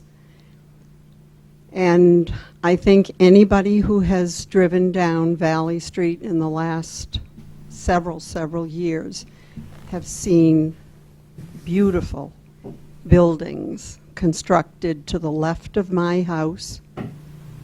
And Al and his crew are coming to closure of the final building across the street and down a piece from my house. They are beautiful. I am very proud of them. I love that the neighborhood that was created over 300 years ago by Jacob Pond, which was residential, was rezoned in the early 50s to be just commercial. And about 4 years ago, at town meeting, it was voted by the people to allow residential by special permit. I was in favor of it then. I am more in favor of it now because it's working. It's a residential neighborhood, and for that I am emotional, and I am very grateful. Al Quagliari has always reached out to me and said, please tell me your concerns. I'll talk about them with you. It took me a long time to get to the point where I felt I could trust, and I do. It's the use that we're talking about here. It's hard to see land developed. It is. The deer and the turkeys come over to my house every day. I just feel that because this project is proposed, it is within the law. The density is within the allowable amount. I think it behooves us to go with it. I know that if we work with Al, he'll work with us. And I just really urge people to give it a chance. And I think that Pondville proper, which is composed of Valley Street, Hill Street, and Old Pond. That was Pondville proper, and it was residential, it was a pond settlement, and it's getting back to that. So that's my speech.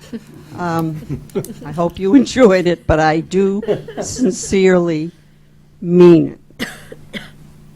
And I think all the details that are coming up can be worked out. If I can come over to Al's side, believe me, it's a good thing. It's been 10 years, Al Quagliari, that you and I have worked together. So thank you.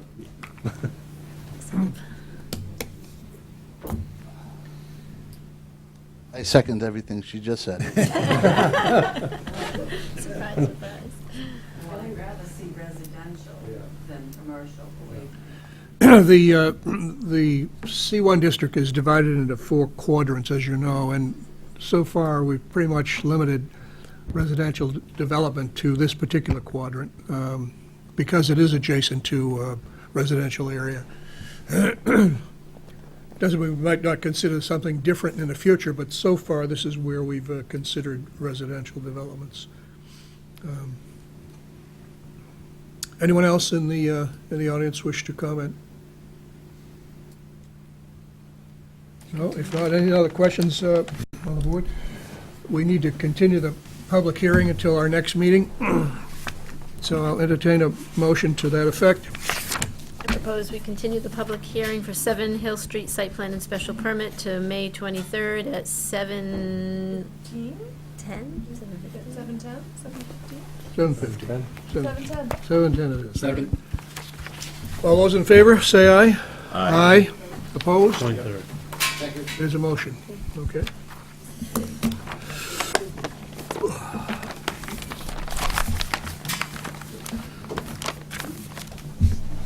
Thank you. Rich, I think next item is for you. Thank you very much for your... Dismissed. We have to read that into. Yeah, I think so. I gotta find the... Take about a half an hour right there. You don't have... Where the heck is the... Do I have the right one? Is this the right one? Let's see. Yeah, that's the one, right, yep. Okay, this is a public hearing for the proposed changes to the zoning bylaws, and our clerk will read the notice into the record. The whole thing. No, the cover page. Put that down to here, right? Yeah. All right. Yeah. Notice is hereby given in accordance with Chapter 40A of the MGL that the Norfolk Planning Board will hold a public hearing on Wednesday, April 25th, 2018, at 7:50 p.m. at the Norfolk Town Hall, 1 Liberty Lane, Norfolk, to discuss proposed changes to the Norfolk zoning bylaws, which have been submitted to the warrant for the 5/8/2018 annual meeting. Complete copies of the text of the amendments are available for review on the Town of Norfolk website, www.norfolkmass.us, or in the Planning Board office during the hours of 9 a.m. to 6 p.m. Monday through Thursday. A brief summary of the articles follow. 1, to see if the Town of Norfolk will vote to amend Section H3 Affordable Housing Development of the zoning bylaws, or take any other action relative thereto. 2, to see if the Town of Norfolk will vote to amend Section B of the zoning bylaws by adding the following new definition after earth removal, or take any other action relative thereto. 3, to see if the Town of Norfolk will vote to amend Section K7A of the zoning bylaws by deleting exercise aerobics studio and insert exercise aerobics studio, or take any action relative thereto. 4, to see if the Town of Norfolk will vote to amend zoning bylaw by adding new Section N, recreational establishments, as it pertains to marijuana-related businesses, or take any action relative thereto. 5, to see if the town will vote to amend the zoning bylaws Section B, definitions, by amending the definition for limited use motor vehicle sales, or take any action relative thereto. Thank you. Okay, Rich, you want to lead us through this? Sure. The first article, the amendments to the Affordable Housing Development Bylaw, was before the advisory board last week on the 18th. Do we have language that we can put up on the screen?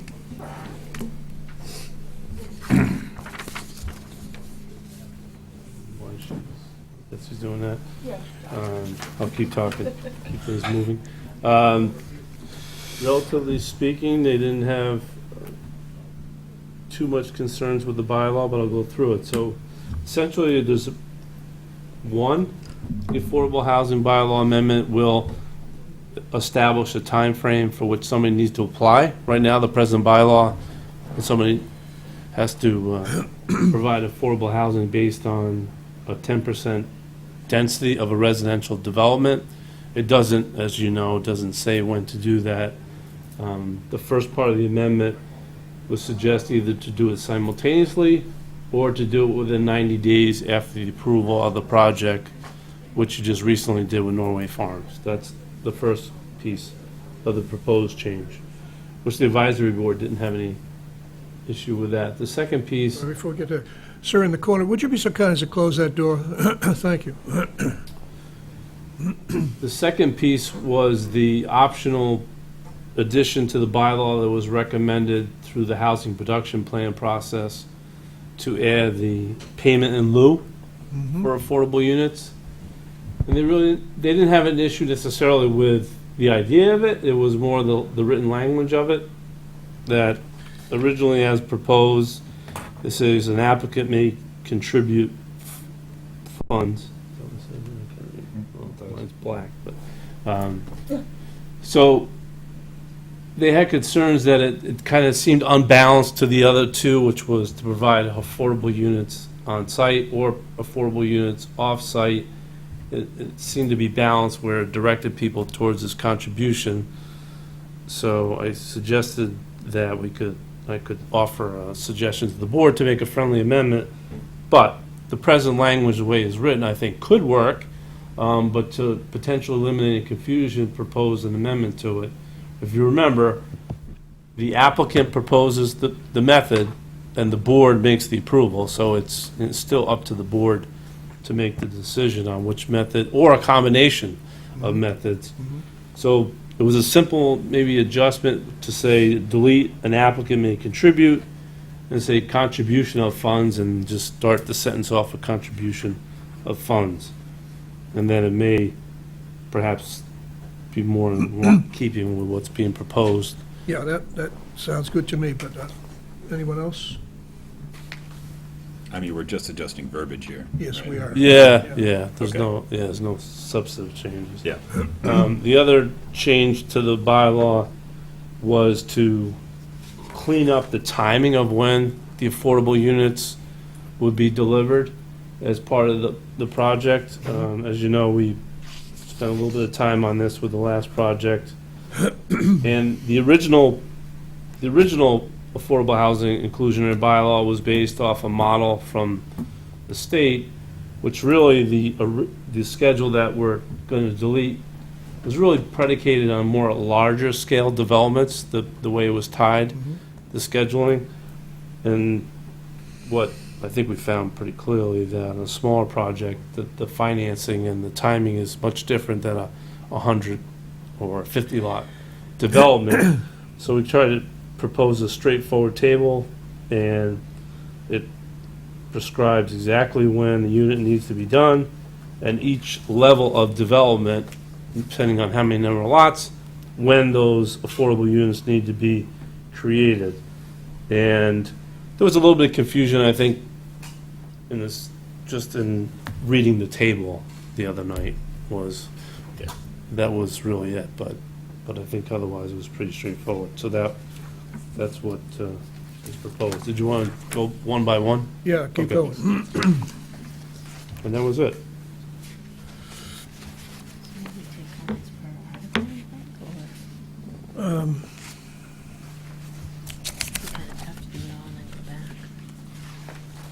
What do you think we ought to do?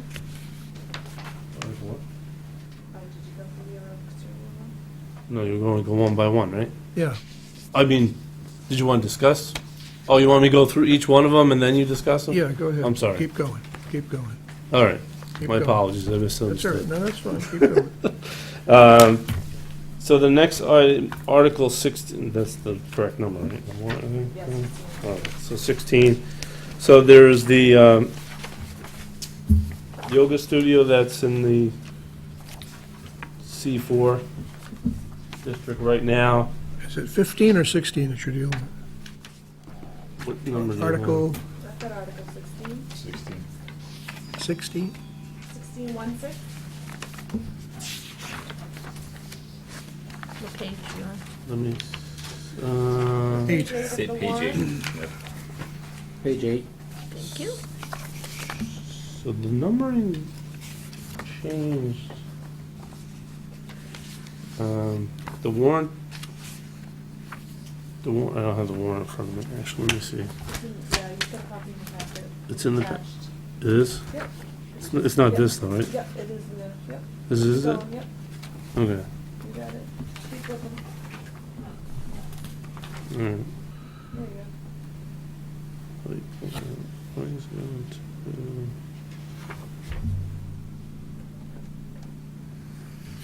Oh, maybe it's just this copy.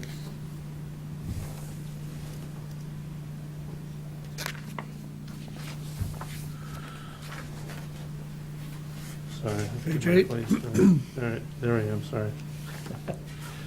All right. Well, the yoga studio that is presently in town had approached the office about providing the opportunity to do, offer massage to their clients. And presently in the C4 zone, it's not allowed. Massage parlors are specifically prohibited, although they are allowed in the B1 zone. So instead of this was brought forward to us, and the idea was this amendment would allow massage, meditation, nutrition, some accessory uses to an exercise studio. And so what right now presently in the bylaw, exercise aerobic studio isn't defined, it's just a use described. So this proposed change in Article 16 would define what exercise aerobic studio is, And where would the definition be? and the definition would be in the definition section B, and it would be alphabetized, and it would just fall behind earth removal, so it would go in there. And then the second article would be in section KA7, exercise studio is in lowercase. It would replace what's in lowercase with capitalized exercise aerobic studio, because in the zoning bylaw, lowercase means we don't have a definition within the bylaw for it, uppercase, we do. All right? And is the definition here in this package? And It's the last sentence. the article, right, everything that falls below exercise aerobic studio title, that's the new definition. So a commercial establishment open to the public for a fee to provide. You have that, right? This is the way the warrant's going to read? That's the definition, huh? Yeah. Okay, all right, yep. And will you be explaining the warrant at the meeting? I will. Right. That's You the seem key. thrilled. I will, That's the yes. difference. No, absolutely. I look forward to it. Is that better? Yes. So it's hard to understand until you hear you explain it. Yeah. There's nothing in here that makes it look as though there's a definition, right? So if I'm a town person reading this, I don't understand. It's hard for me sitting here before you explained it to understand what's being proposed. Right? So I don't know if there's a way to. Maybe you just have to explain it at the meeting. I'll stop talking now. To his point, I think it would help if you moved the bottom section as the first item in the article, identifying that exercise aerobic studio lowercase will be changed to uppercase, and then having the new definition listed below, because then you're tying the new uppercase definition to what you're outlining I don't know, maybe that does a little bit of It a better helps. job. Helps, of doesn't connecting hurt. the dots. It helps, I agree. Yeah, the second action ahead of the, Yeah. yeah, so we could certainly do that. And I think, well, I should say that. I think we can do that. Without, so the warrants, I don't know, yeah, the warrant's already out, yeah, it's already printed, so. You That's can more do of a it. So we can make a recommendation. Make a recommend, or even a friendly amendment on the floor. Right. So to get back to the first one, yeah, I was gonna suggest, if the board's comfortable with that proposed change, that would be a friendly amendment. So Yeah. this would be a friendly amendment, just the sequencing of it. Yes, right. Yeah. Can I just ask, just regarding the substance of the warrant? Yeah. So it's, massage parlors are specifically prohibited. right? They are. So what this is doing is adding massage as an accessory to an exercise facility. Correct. Not approving massage parlors. It just has to be a secondary business to Correct. exercise and aerobic. Correct, yes. Just wanted to clarify. Yeah, yeah. I think there was discussion at the advisory board a little bit about, massage as a whole as a primary use. And, there is merit to do that. I think we could discuss that at a later time, but The definition doesn't say secondary, though, right? I mean, accessory is, yeah, it doesn't say secondary. Accessory is the term that we use in zoning. So you have principal and accessory uses.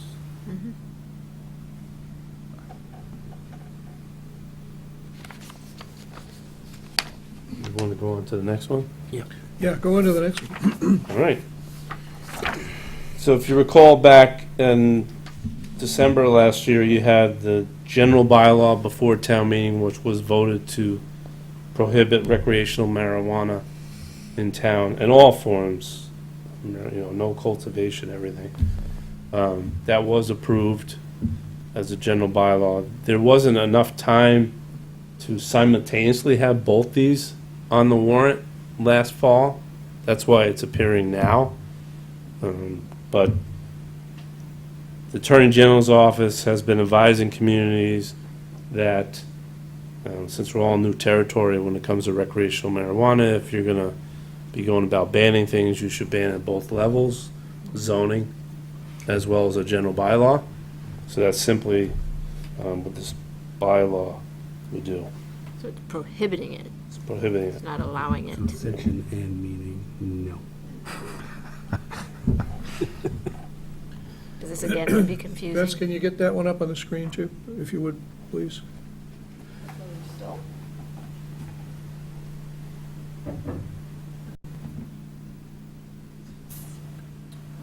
Yeah, it's a good catch. I think that's good. Section N. What's that?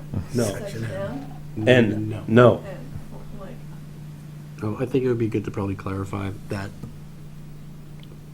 we're not developing a special zoning area called Section N for marijuana facilities.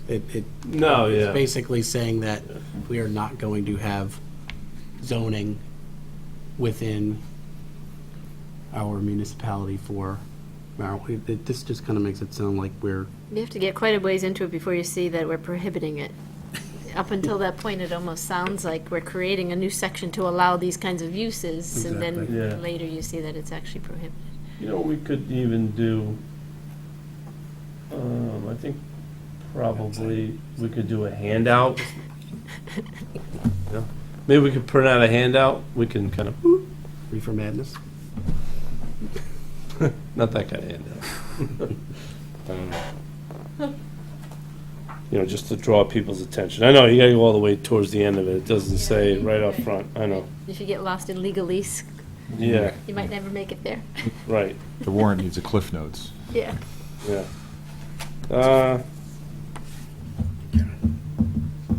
You can't start the entry, the bolded recreational establishments, and put to prohibit recreational establishments at the forefront? Again, it'd have to be a friendly amendment. Yeah, I don't want to go on that. I'm sorry. Started to I'm get sorry. I'm unfriendly. going to stop doing that, Rich. Yeah, no. You can make that one, right? Yeah, no, I'm good. It is what it It's is. the exact same language that we went through during the fall, winter-esque. It is, type yes, it This is. is right. just the zoning of it. It's just a different place. So, We're just to throw it prohibiting- out there, if by some reason this does not pass, what gap are we not closing? I don't know if there really is a gap. It's been debated. Well, there is a gap, because it's already been prohibited by the general bylaw. I think you probably, I'm sure you'll hear some commentary from, I know there was a discussion today at the moderators meeting about it, that you probably get 5 different opinions, I guess. I don't know about this one. I'm just curious. That's Yeah. Good question. Yeah. And the last article. You probably open a loophole, right?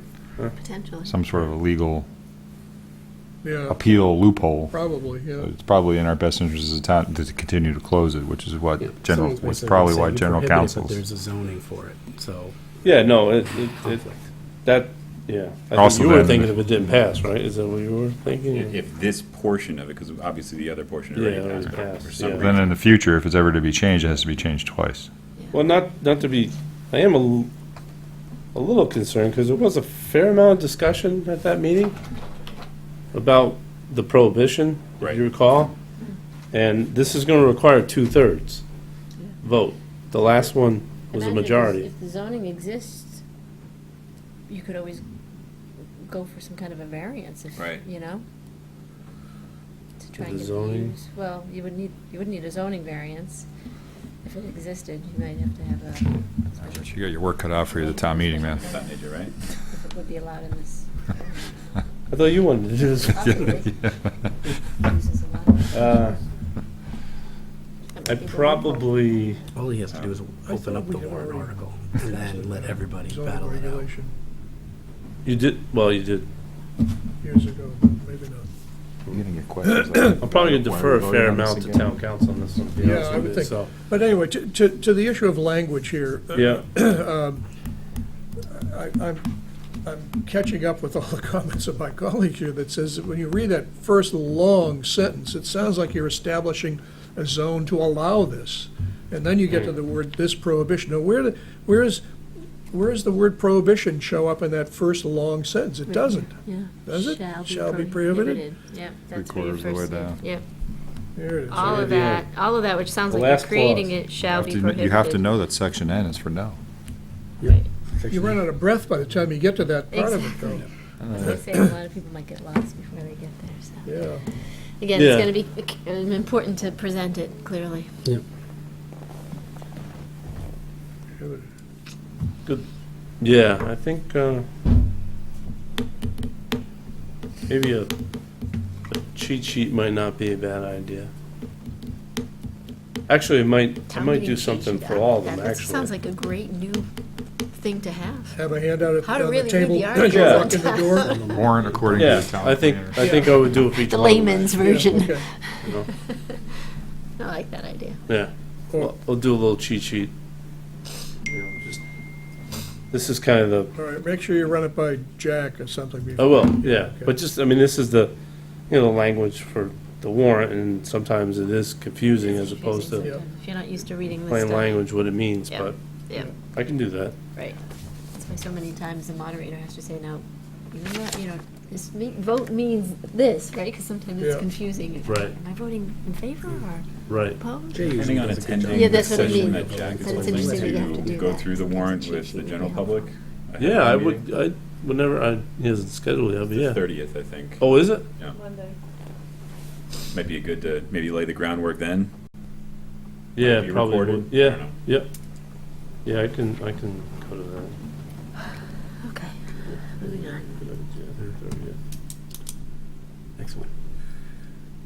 You got one more, right? Yep. Yeah, and that's the last one the audience is here for.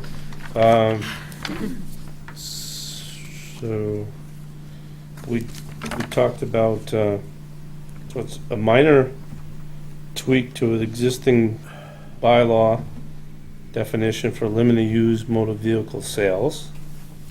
And there is interest from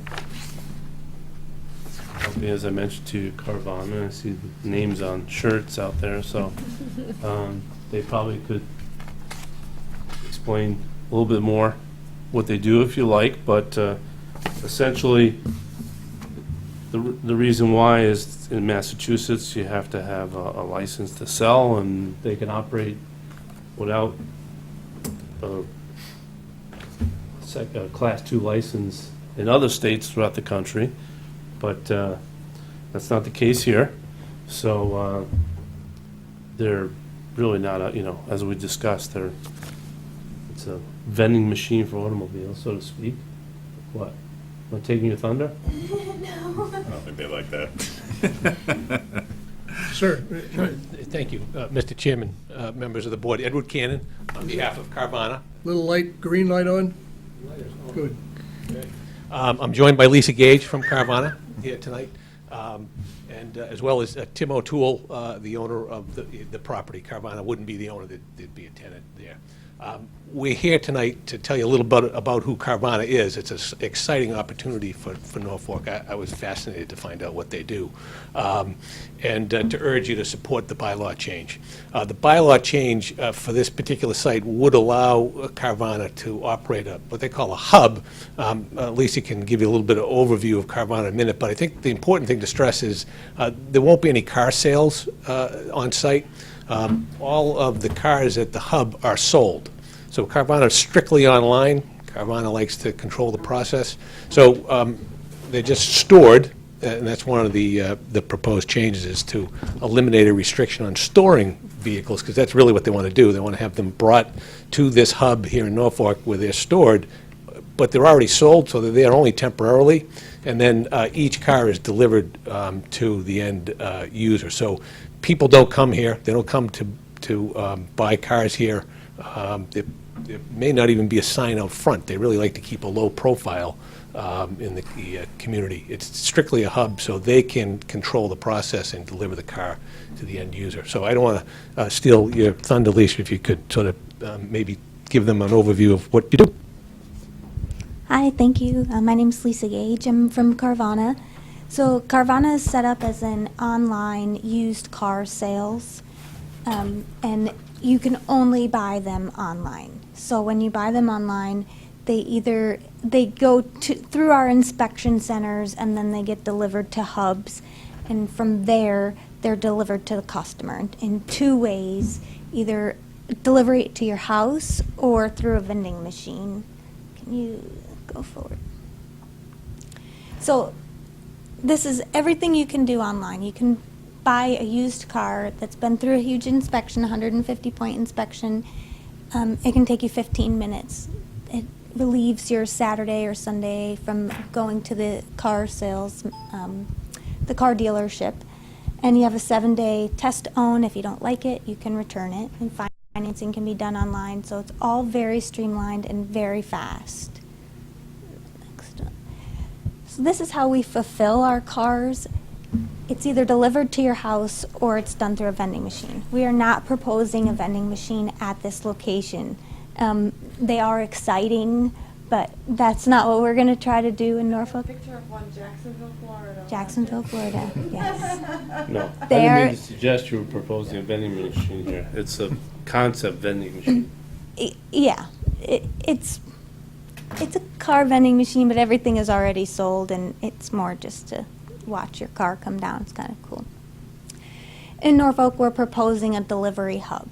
So what we'll do at this location, every car that comes into this location has been sold. It comes into this location, our customer advocates will wipe it down, make it look pretty, and then it goes on one of our single car haulers, which is shown there, and it can get delivered to your house or your work or wherever you want it to be delivered to. It's a setup delivery, so it's scheduled when it happens. So that's what this location would be used for, just to store those cars for no more than 2 days before they get delivered to the customer. So they are all sold. There are no customers coming to our location. There's nothing there for them to look at to purchase. So you can go ahead. This kind of just goes over the process, right? We'll buy a car, it goes through our inspection center, goes to the hub, which is the 269 Dedham Street, and then it goes out to the delivery, to the customer for delivery. This is just a little bit of Carvana tooting our own horn. We went public about a year ago, and we've had rave reviews. The people that have used Carvana to buy cars have been very happy.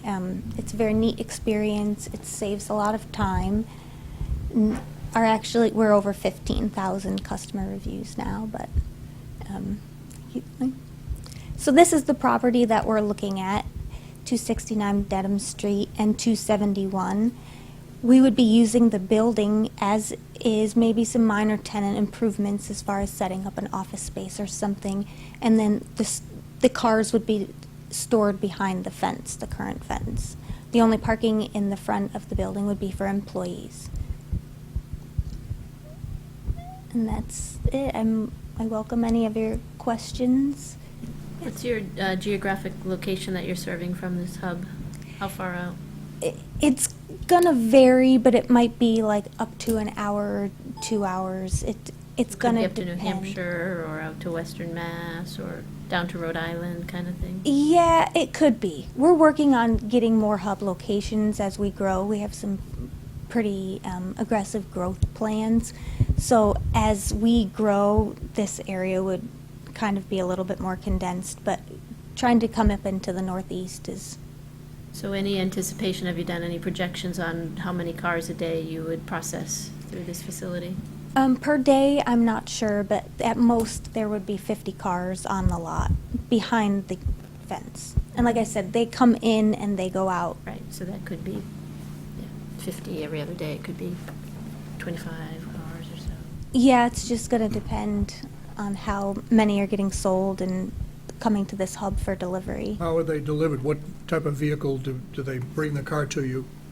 They're going to come on what we would call a Stinger truck, but a 6-car hauler would come into the front of the site. On the highway that carry all the cars? Six cars? Yeah. Yeah, okay. Yeah. So potentially upwards of 4 of those a day. Figure, average lifespan there is 2 days. Right. Inventory of 15. So, right, 25 a day. Yeah. Yeah. Six per truck. 4 or 5. And then they get delivered on tow trucks? Yeah, the haulers. So 4 or 5 of those big ones a day and 25 small trucks a day. Any kind of traffic analysis that's going to be, do you think, merited through that kind of volume? I don't know if that's significant. I would like to say we would love to be delivering 25 cars a day from this location. I'm not sure that we would be at that point anytime soon. I mean, it would be great if we could be, but But the cars coming in are already sold, so they do have to be delivered. they do have to be delivered. But not, again, not to question Carvana here, but this is changing a zoning bylaw for the town, so it's almost independent of Carvana. Yes. Yeah. Right, and although Carvana is not selling any cars through this venue, the amendment allows the sale of cars as an accepted use. Which is already It's not changing existing. that. Yeah, that doesn't change. The only thing that changes is taking out storing and maintaining. Right. Only changed this currently existing bylaw. Yeah, so the addition is the in preparation and deleting the store. And I think what's interesting 18. about this, the no storage, because we have had other facilities that store vehicles that then get, brought down to Florida, right, for snowbirds and stuff. I forget the name of the guy. Chips. Yeah, right? He never ended up building. No, he didn't. Right. But that we've would- had other uses Like that. like that. Yeah, so first the bylaws would be before town meeting, and if that passed, that'd be one of the steps, and then there will be, The actual then they have to go for site plan. the potentially site plan, perhaps, we don't know? It's possible, we don't know, would obviously have to work through that process. There's a possibility the building commissioner could make a determination that site plan wouldn't be necessary, but you know, It's we would have to. possibility site plan, but certainly the Class 2 license would have to go through the Board of Selectmen for the licensing. The interesting thing about keeping the restriction on displaying vehicles in this article, which this does keep that restriction, is then that would prohibit, if they ended up being the user of the site, it would prohibit the vendor, the, what do you call it? Vending machine. Vending machine, right, because essentially you'd be able to display them, it could be flying up in the air, I would think, that's how I would.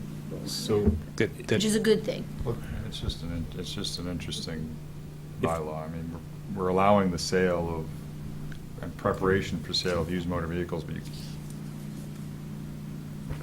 you couldn't store them on site or display them.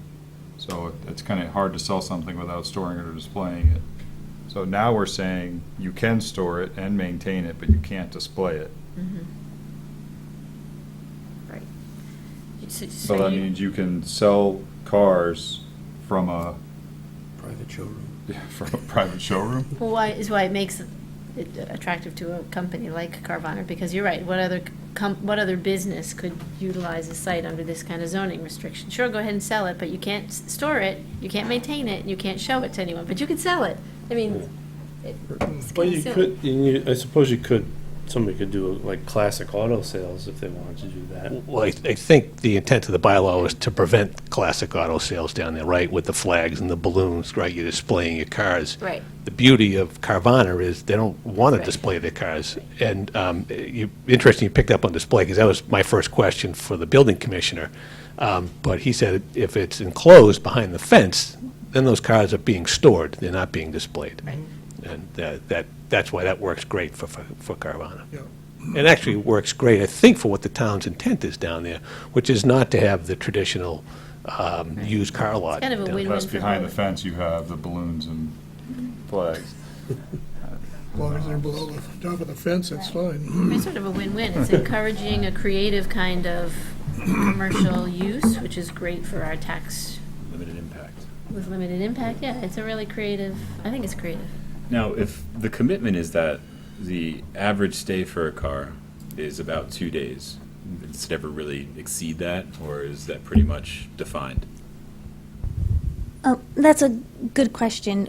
We would ideally never be delivering a car to this site without being able to deliver it to the customer within a certain time frame. So our goal is if the customer can't receive the car until next Friday, that car wouldn't come on to our site until next Wednesday or Thursday. But Erin's right. I mean, Carvana might go away and a different kind of company this might kind of start to spring up a lot of these kinds of mobile application sites, which might have completely different turnaround times and geographic Well, areas they and serve. regardless even of expectations of volumes, I mean, if it's perfectly conceivable that they could be putting 25 cars a day through the site. Mhm. I mean, Mhm. or 50 cars a day through the site. Right, but that comes more in the approval of the use, not the zoning.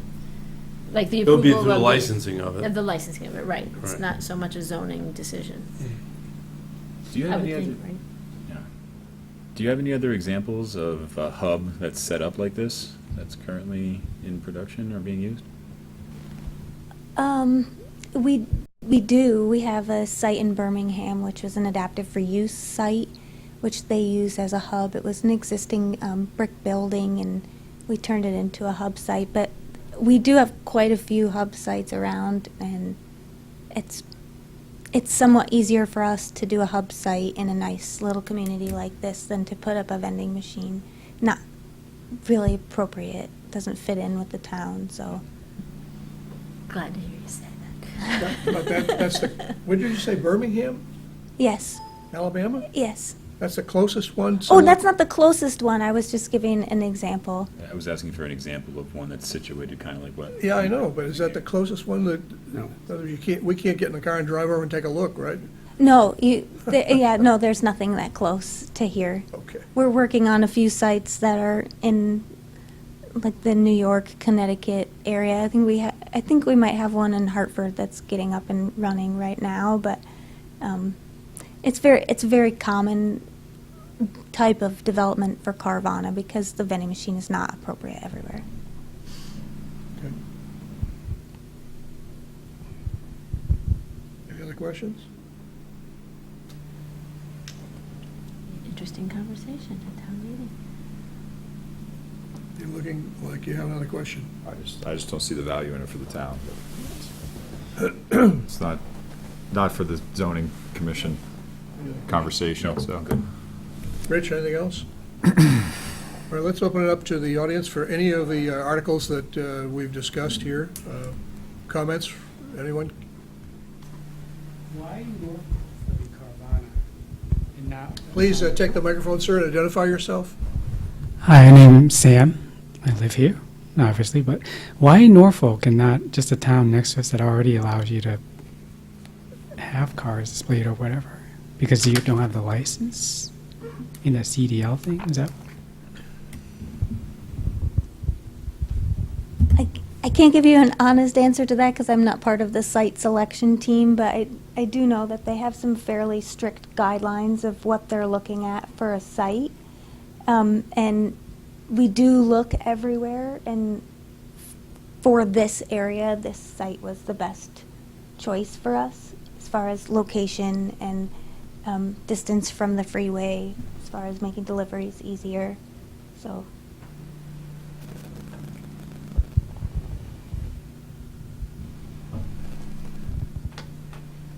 Anyone comments on either this proposed change to the article or any other articles?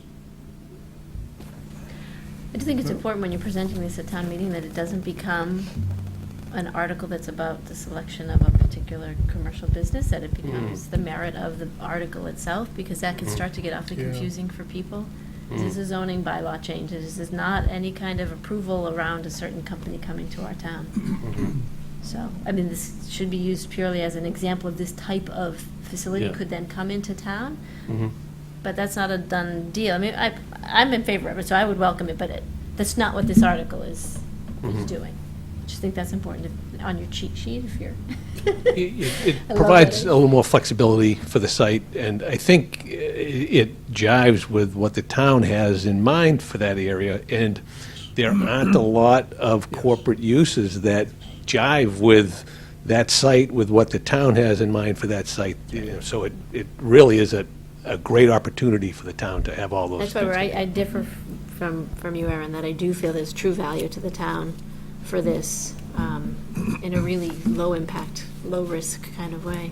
What would be neat is if we could get a cut of the tax cut on each one of those cars that was sold. That's what makes There's no values, there's no sale in town, so the only value is the land tax that we already get. That's better than what we're getting now, though. But we already get it. I mean, you're just collecting tax on the land, which you get. There's property tax. Carvana isn't adding any value to the tax base. So we're adding industry to the town, we're adding traffic to the town without adding to the tax base. I think you can have, to a degree, probably some intrinsic value that you're trying to be responsive to the business community and think creatively. And I think, I think overall, there's trying the goal to be more welcoming to commercial opportunities and stuff like that. So. And supporting viable businesses in our town rather than a dead site that's just collecting taxes just to be there is a whole lot better message that we're sending to people. We want to come and develop their economies in our town. We want it to be a viable economic solution for them, not a dead site like we have downtown. Yeah, that's exactly the benefit. Having lived in town a long time now myself, having driven past there forever, it's been an eyesore. Yeah. And now you have a national company willing to invest in Norfolk.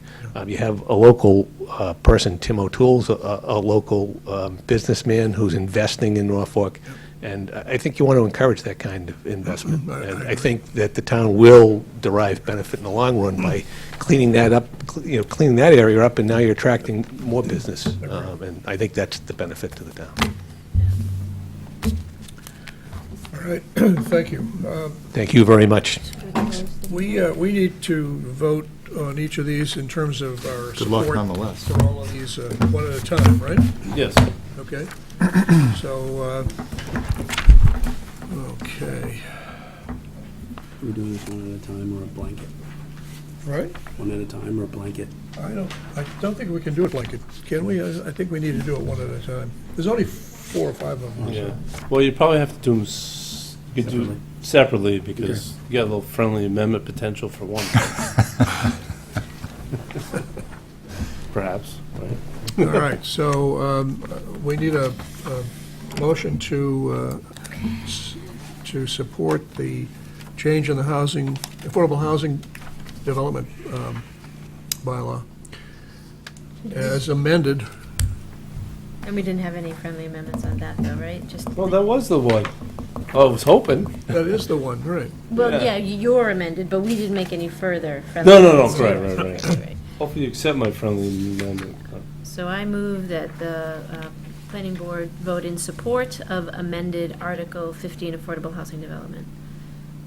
Do we have a second? Second. All those in favor? Aye. Aye. All right, next one is, Yeah.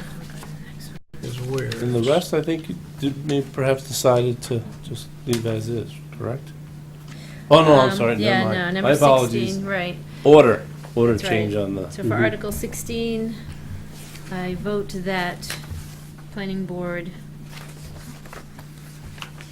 approve, what is that approve? It's, Recommend. we're in Recommend. favor, we're in favor of Article 16 with a friendly modification, friendly amendment to change the second paragraph to come above exercise/aerobic studio in caps. Yes. Second.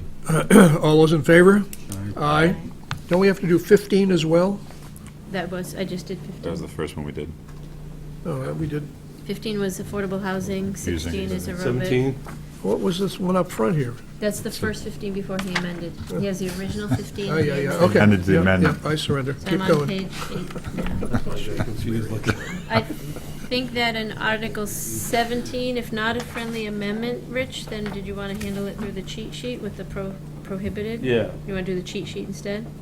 for 17? 17. With the prohibited? Okay.